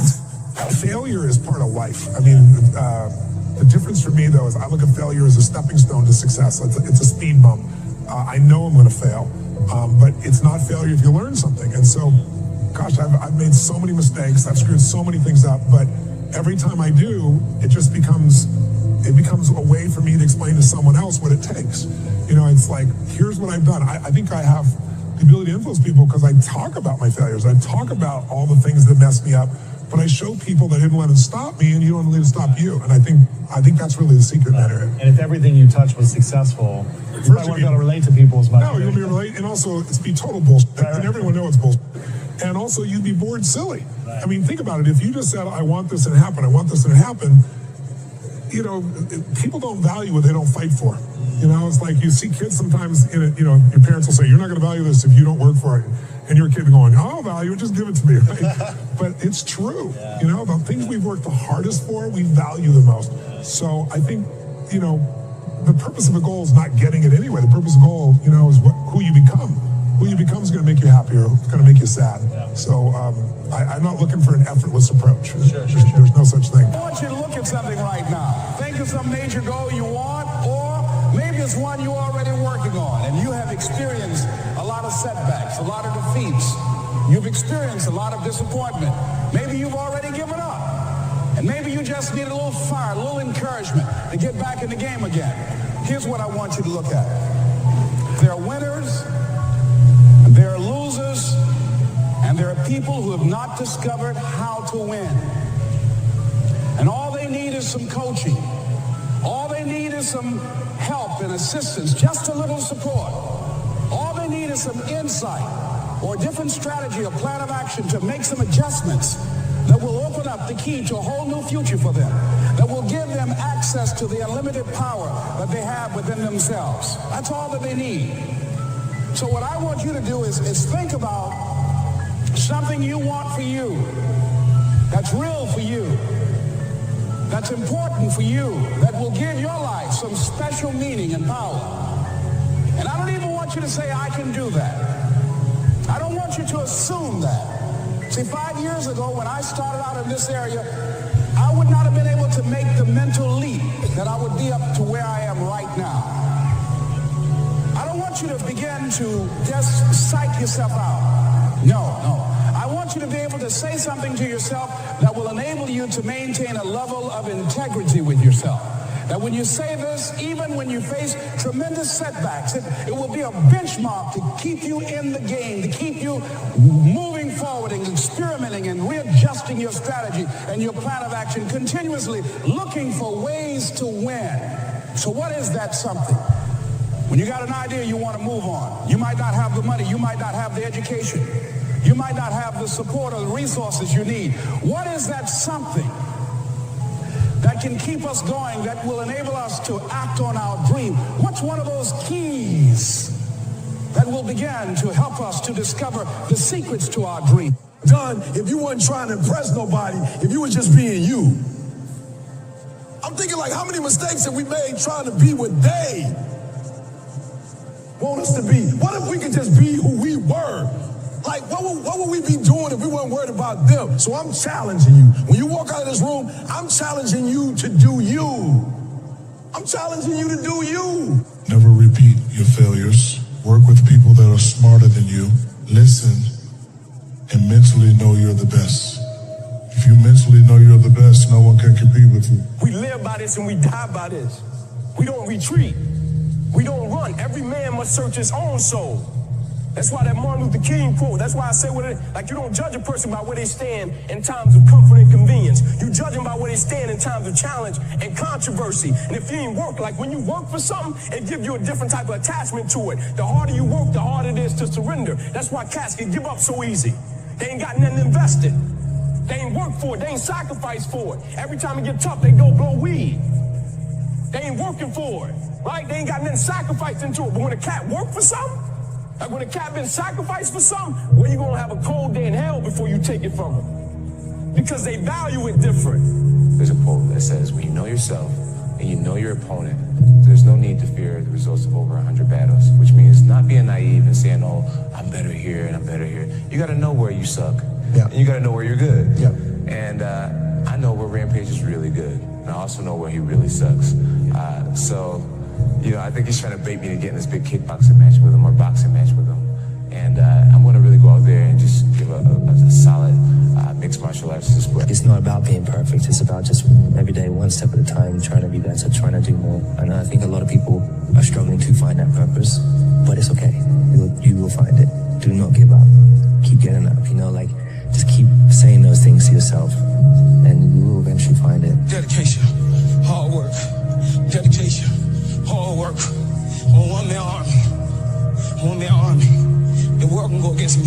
I'm still come on top. I got God on my side. Go back to the gym, work, because you have more to show. You understand? Life continue. You cannot live it in the past. I'm really good on that. You understand? I learned by these years that, listen, Cristiano, let's go. Because pain, you're going to have all the time, uncertainty and constant work. Constant work, constant work. Doesn't matter what's it's going to happen in your life. You have to continue. This is the way I see the life, and football special. Be the guy who embraces the ugly, the miserable. Be the guy who embraces hard work, the grind. Don't be afraid of being hurt. Don't be afraid of sacrificing some blood. John, you should want this fight to be miserable. You should want this to hurt. Be the guy who thrives in that.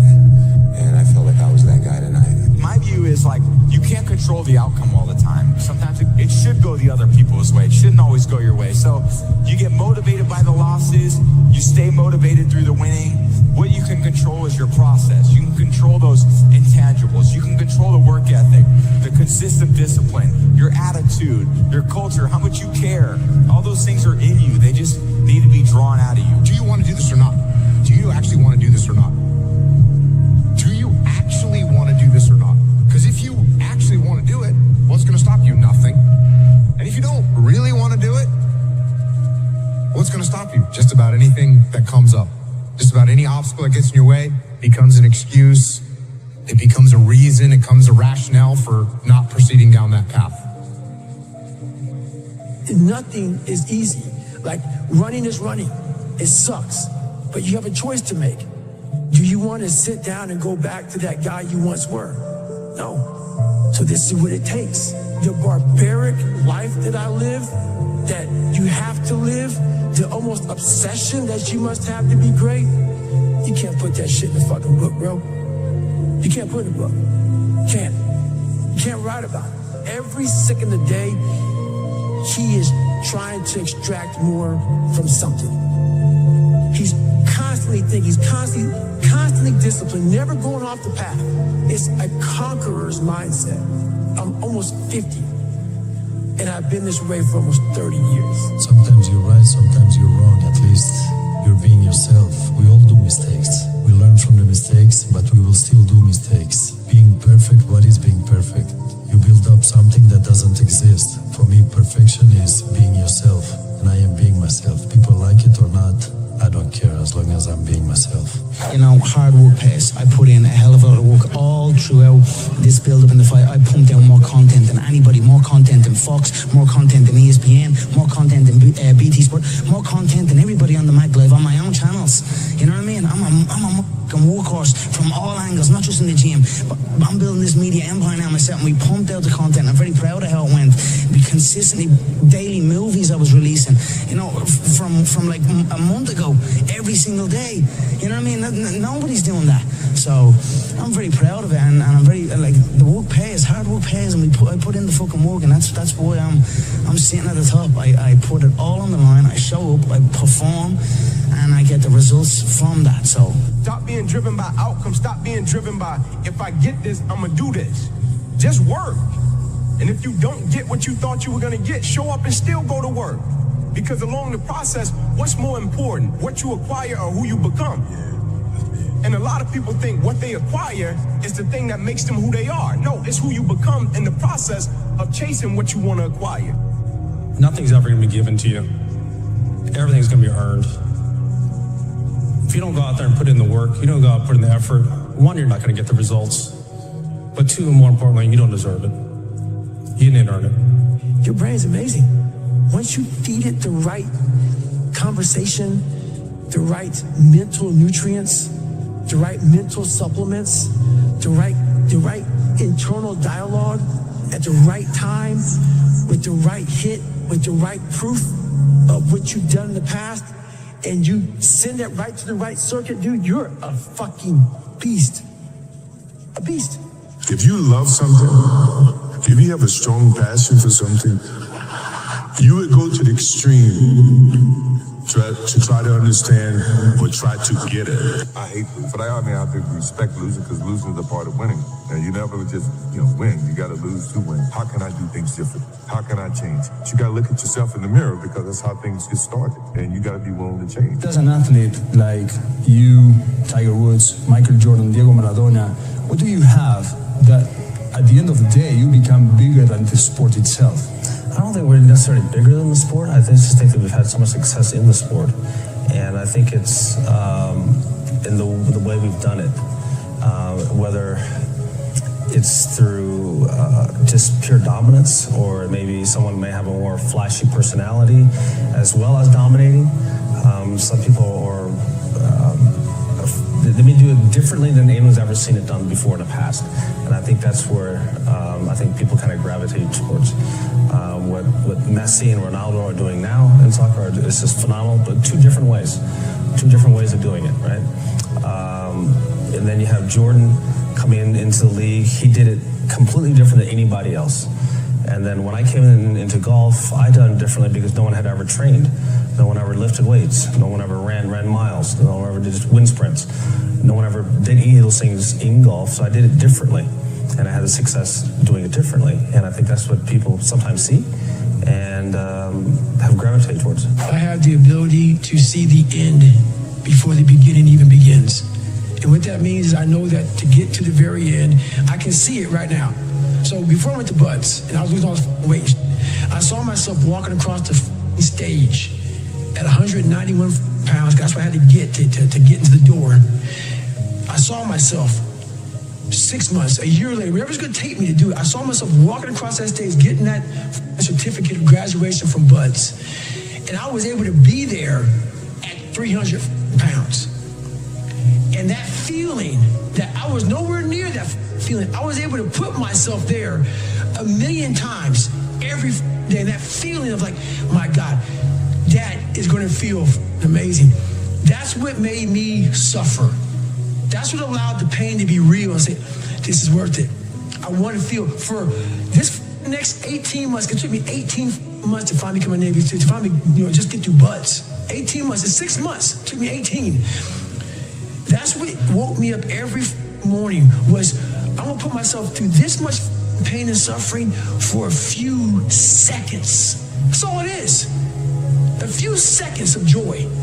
It's so worth it, man. That's what people don't get. So I'm able to put myself at the finish line, even though I have no finish line, but at the finish line of an event before I even start to say, how are you going to feel at the end of this? Visualizing is my biggest tool of life. That's why I've been able to put myself in cold water, put myself in a 100-mile race millions of times before I've done it. And I'm able to go through the race and see how I'm going to feel at mile 50. Almost to the exact feeling. Right, so when it comes up, it's no surprise. It's no surprise. I've already done this 1,000,000 times. I never feel that I'm at my best. I feel I still have room to improve. I still set goals for myself to strive for. I'm never complacent with what I've achieved. Even though it's been very successful for me, I still feel I have a lot to prove, not just as a player, but as a person, as a father, to some extent as a role model in all aspects. So I'm never really too complacent with myself or with what I've achieved. When I get to a point where I feel I can improve as a player, I walk away from the game.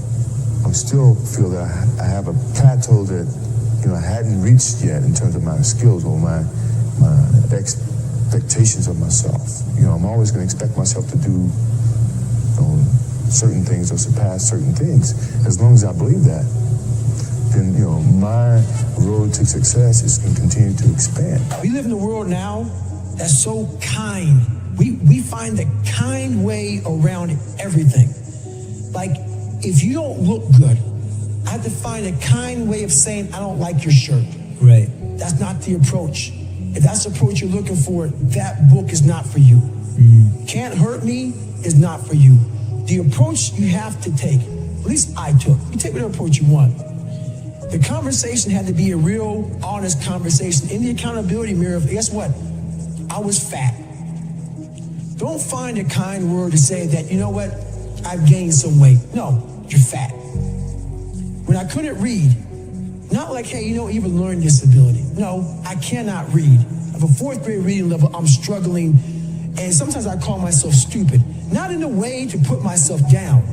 So don't take it like, my God, those are so hurtful. Yeah, they're hurtful, dishonest. The conversation has to become an honest conversation of where you're at mentally. Where am I at mentally? I look like I feel like I'm falling behind in school. I'm lazy. My house is a mess. You have to look at what it is and call it what it is.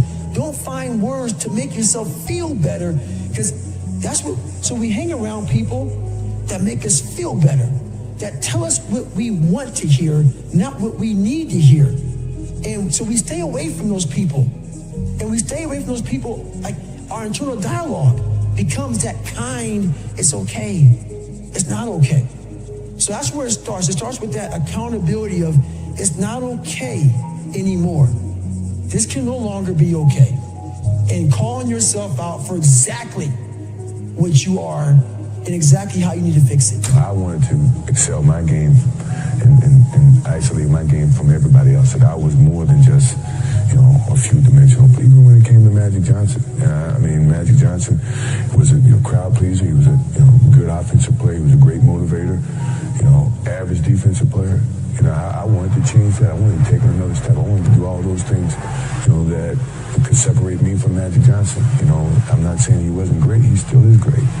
But we're great in our own different way, and that was motivational for me, and to this day it still is. I don't want to do anything unless I'm passionate about it. I don't care anymore. That's what I learned about peace and happiness. That if you're not doing it with passion and love, and you're just doing it for money, it's the emotional outcome is going to be disastrous. And that's from my experience. That's just really what I know. So I know it has to be just for pure passion and a love for what I'm doing. What do you feel separates good athletes from the best athletes? I think it comes back to what I was saying earlier about, I think it's a lot of it is mental. If you want to do something and you want it that bad, you'll make sacrifices. And growing up for me as a kid, I made a lot of sacrifices that I didn't seem that they were a big deal, and I don't think of them as being a big deal right now. There were Saturdays or Fridays where I'd give up going to a dance or hanging out with my friends because I had workout the next day. But those things that I gave up, were things that I wanted to help me get to my goal. And there were times where I've been put in. I know what I can do, so. We talk about hard work all the time. It's like, man, if you got to get up every single morning and remind yourself how hard you need to work, you probably need to choose a different profession, because that shouldn't be there. I wake up in the morning excited to get to it. If I'm not training, I'm missing it. If I'm not watching a game of basketball, I miss it. There's no place I'd rather be. And if you have that feeling, then you're truly doing what God has put you on this earth to do. Let's go back to the... Do it, jumping the 40-inch vertical, what this game is about, it's about will. That's it. It's not about skill, this game is about will. And so the moment that you make up in your mind, the day that you make up in your mind that you are going to play this game for God and give everything you got to it, you can't help but to give everything you got. And that's the moment that you will realize this game has nothing to do with skill. I've seen plenty of talented guys fold.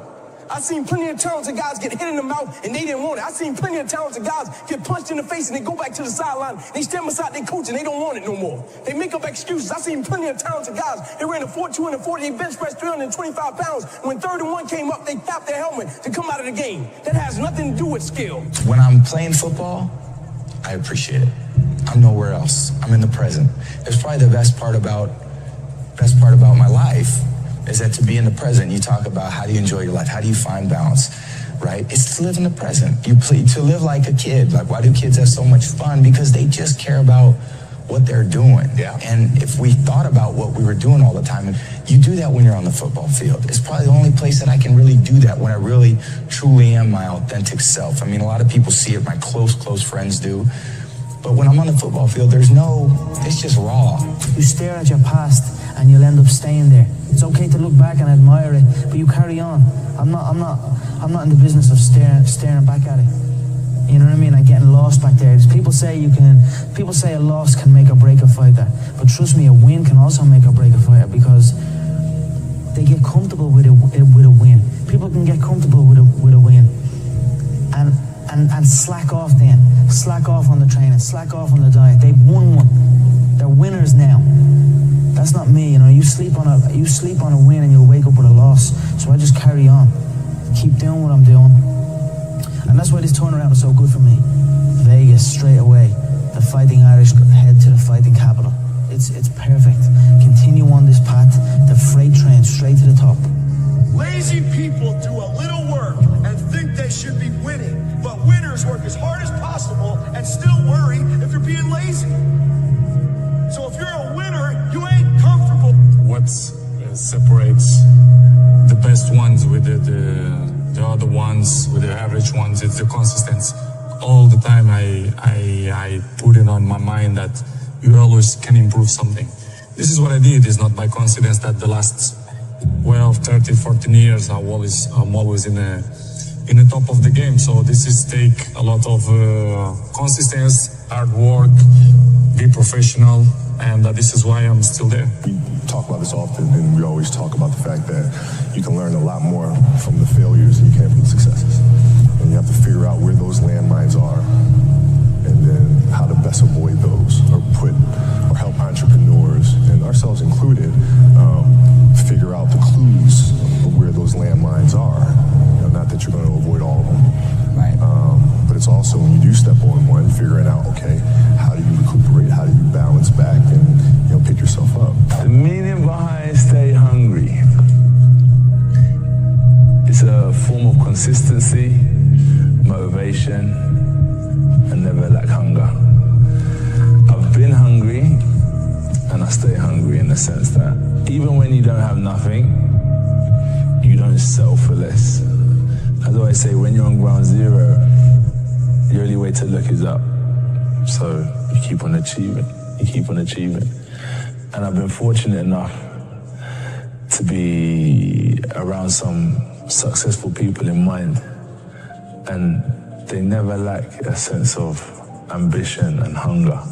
So to stay hungry is just about maintenance, consistency, never losing the hunger, the king of the jungle, making sure that your dominance is known and people approach you with caution because they know when they're dealing with you, they're dealing with someone who's ambitious, determined, they have commitment to their cause, and that's what Stay Hungry represents. It seems to be important for you to be a sport legend, so I just would like to know why. Well, in your line of work, what do you do? Yeah, what do you do?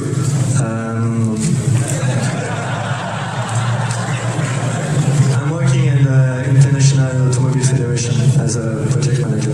Yeah, and you want to be the best you can be. You want always people to remember you. You want people to know who you are. You want the best because when they call, if you wanted to ask for your name specifically. So that's how we look at it in our sports. We want to be the best. So at the end of the day, they can say, all right, Usain was one of the greatest athletes. When they talk about track and field, the first thing I wanted to say is that Usain Bolt. So that's how I look at it. That's what I work towards, to be the best. Okay. But you can just be different. You don't need to be the best to be different. And if you be different, it's a great thing. You're gonna be different. Everybody's different. Everybody's trying to figure because some athletes are serious. Back in the days, every athletes were serious, so everybody was like, yeah, they're serious. But I've changed the game a little bit. So I've really done many things that I've changed the game that made it different already. So I'm slightly different also. But the fact is, people want to say, yeah, he was different, but I wanted to say he was the greatest. That's what I want. I don't want people to just say I was different. I want to say he was the best at his sport. He was the best at what he did. He was different, and it was fun to watch. So for me, that's what I really want. Fear comes in many forms. There's some things that I can't get over. and I'll always be scared of. But I take the positive from it. Like, I'm never so confident I'm gonna win. It's probably the fact that I'm scared to fail. No one forces me to do anything. I make the decision myself, and if I didn't want to do it, I wouldn't. So when I'm faced with the challenge, I just embrace it. And what can one man do except for give his best? If you fail, you try again. If you win, you try again and get better. So as long as you maintain and you stay consistent, you'll forever be a winner and a champion, and the people who love you in their rights because they support you nevertheless, as long as you're trying again and again and again. What makes you such a good fighter? I don't know, I'm just curious about it. It's never, it's in my head 24/7. There's nothing else I can think of. I don't think about nothing else. And that's it, I'm just curiously fascinated with it, and I can't stop thinking about it. Everything I do in my life is related to this. I don't do nothing else if it's not got to do with fighting. You know what I mean? And that is why, you know what I mean? To be true, all you've got to do is show up.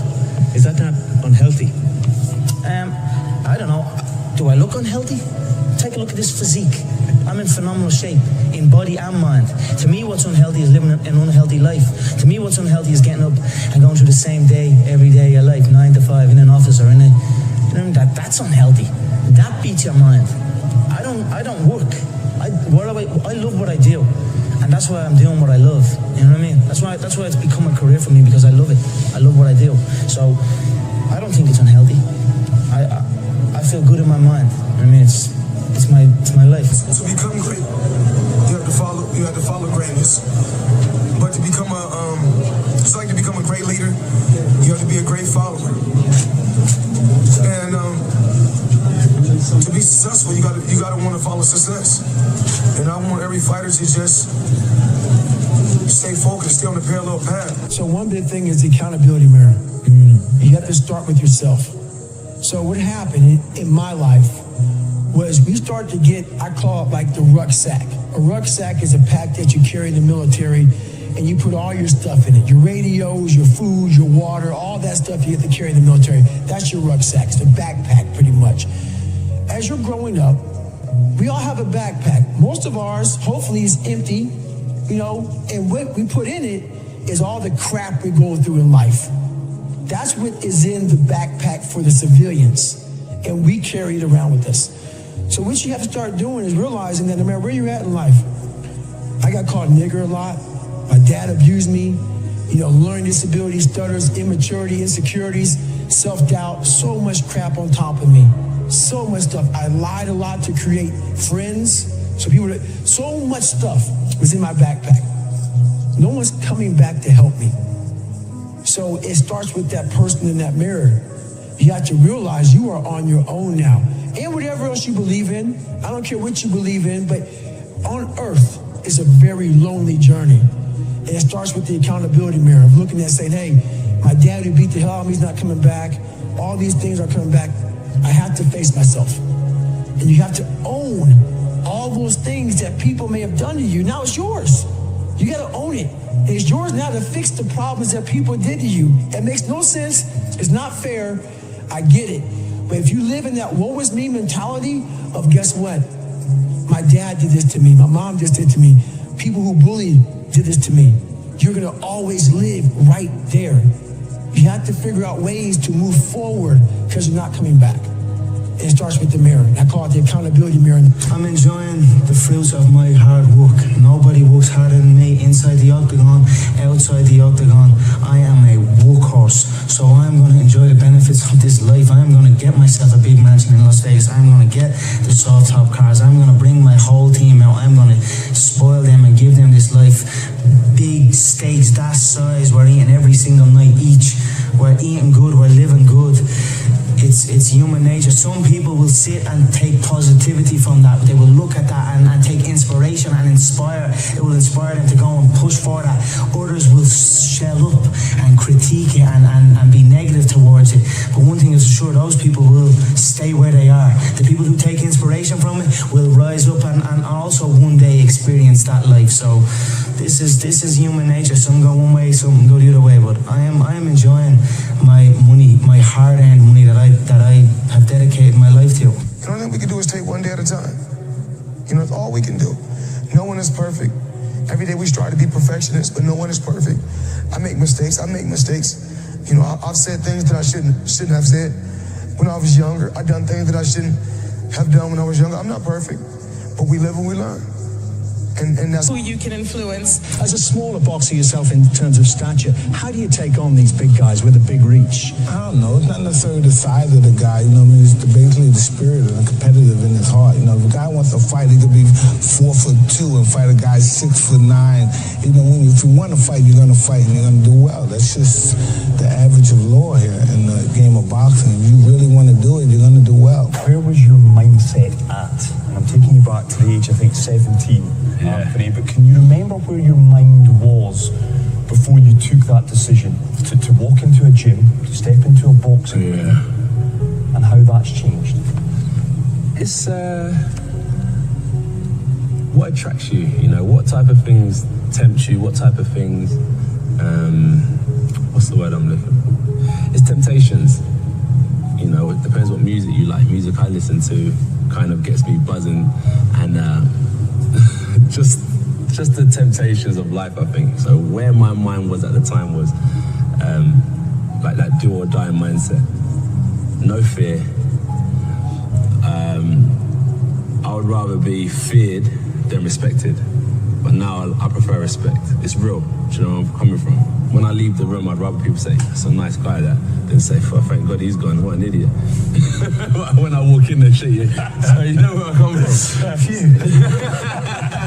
So I think respect, you know, is much better. And back in the day, it wasn't about respect, it was just more about fear. I don't think I would change anything, because I think it's important to go through life without any regrets. People have said to me, would you change 98? Would you change the red card against Argentina? Do I wish it hadn't have happened? Of course. But if it hadn't have happened, would I have been the player that I am today? Would I have been the strong person on the field and off the field that I am today? So there's nothing I regret. In tennis, perfection is impossible. In the 1,526 singles matches I played in my career, I won almost 80% of those matches. Now, I have a question for you. What percentage of points do you think I won in those matches? Only 54%. In other words, even top-ranked tennis players win barely more than half of the points they play. When you lose every second point on average, you learn not to dwell on every shot. You teach yourself to think, okay, I double faulted, it's only a point. Okay, I came from one of my English teachers at Lower Merion named Mr. Fisk. He had a great quote that said, rest at the end, not in the middle. And that's something I always live by. I was for me to tell him I was about to die, I'm still alive. In 1984 in Compton is where I began my journey of becoming a tennis player on beaten down courts with my family by my side. My first goal, as Zena said, was to win the US Open. Now, what you don't know, my first goal was to win Wimbledon, but what you don't know is I said I wanted to win Wimbledon because Venus said she wanted to win Wimbledon, and then my dad yelled at me. He's like, Serena, stop copying Venus, because I copied her way too much. And so I said, okay, I want to win the US Open. And so that's how that kind of came about.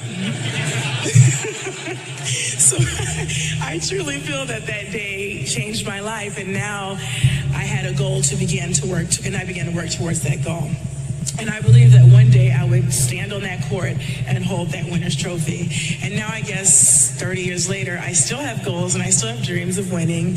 And this award makes me actually want to work harder to reach more goals. So I don't know if that's weird or not, but I want to get off here and just go home and start training because this is so awesome. I didn't have an easy experience. I didn't come in as a top-rated recruit. I didn't come in with the opportunity to play right away. I had to earn it. And you know what the greatest honor I've ever received as a player is? In my 4th year and my 5th year, I was named team captain. to this day, is the single greatest achievement I've ever had as a football player. Because the men in this room chose me to lead their team. And these were my best friends. These were the guys that knew that I liked to work, that knew that I loved football, that knew that I loved to play, that knew that I wanted to be the quarterback for Michigan. And all the lessons that I learned here on State Street and in the big house, that's still what I bring to practice today. And after 14 years, I love the game more than I've ever loved it. But where did I learn the love for the game? Where did I learn to practice? Where did I learn to compete? It was sitting in the same chairs that you guys are sitting in today. It's either you have it or you don't. That sounds like excuses to me. I mean, you got to figure it out. If you really have an obsession to figure it out, you will figure it out. Every puzzle is constructed differently. Everybody has a different puzzle, man. You just got to figure out your own puzzle. You know why people quit? People don't have pride in what they do. You know why people stop? They're selfish and it's just about them. Don't quit no matter what. Because it's like once you get into that frame of mind of quitting, you're always going to do that. So I always would just push myself to the top no matter what. You know, it's about 2.5 miles up. My best time going up the hill is like around about 14 minutes. And that was going to test everything in your body. But it gave me, I think, longevity. It gave me the endurance in the fourth quarter where I could finish, the ball game where everyone else is tired. And I'm jumping around and my teammates looking at me like I'm crazy because I have all this energy. You think there were no hurdles or obstacles that I had to overcome, but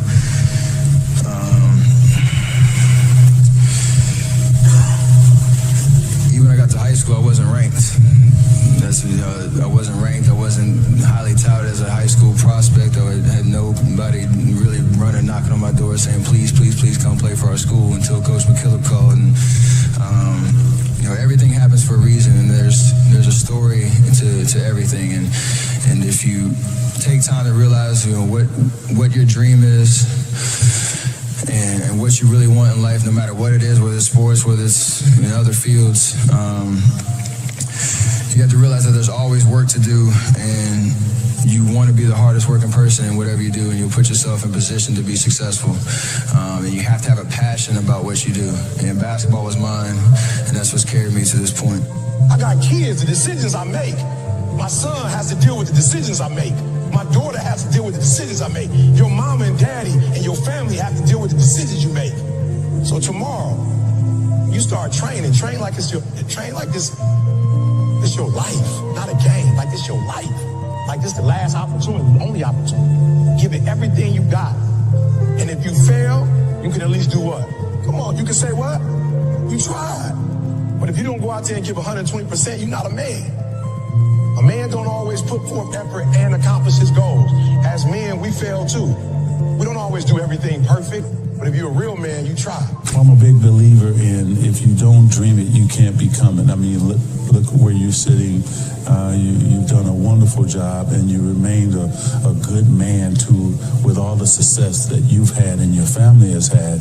And just like myself, you had the dream that you could be something in life and do something in life. And so I was a big dreamer, and so my job was to clean these 7 floors between Friday and Sunday. So every time I would go to the 7th floor was the CEO's office.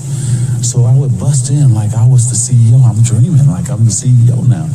And then I would kick my feet up on his desk, recline the seat back, and I pretended like I had an assistant out front, and I would hit the intercom button. Tony, could you bring me today's paper, some coffee and donuts? And so I pretended she would come into the office, and and one time I'm sitting there dreaming, and he walks in on me. And he said, "What are you doing?" I said, "Well, I'm dreaming like I'm the CEO." And who would have ever thought? I've been blessed. And here I am the CEO of my own company, and what a blessing. And so, but I think back to those moments, and those moments helped me to get to where I am today. 5 or 6 years, I went every single day without missing a single day. I was in the water on Christmas, birthday, holidays, everything. It didn't matter. History in Beijing, thrown by Goldhouse.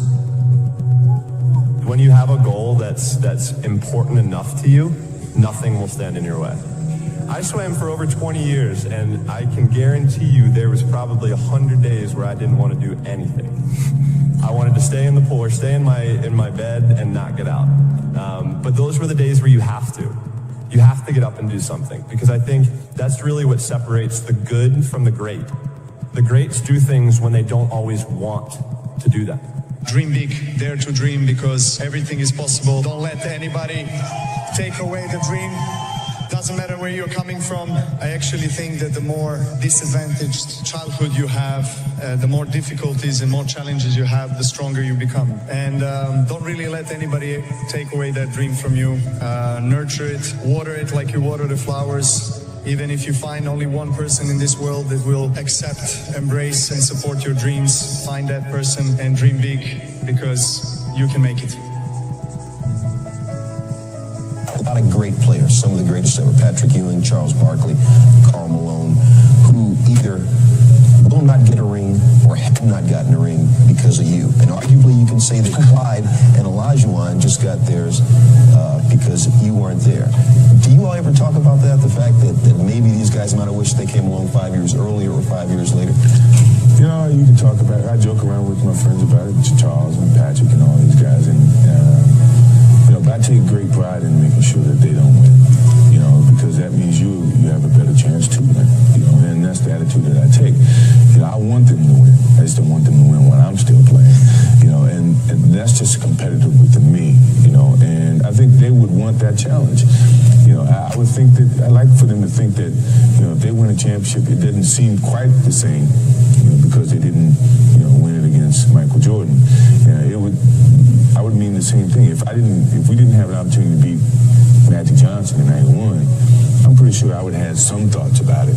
I would have gotten over it, but just being able to beat Magic Johnson, who was the king at that time of winning championships, 5 at the time, gave my championship, or gave our championship some credibility, just in eyes, and as time goes on.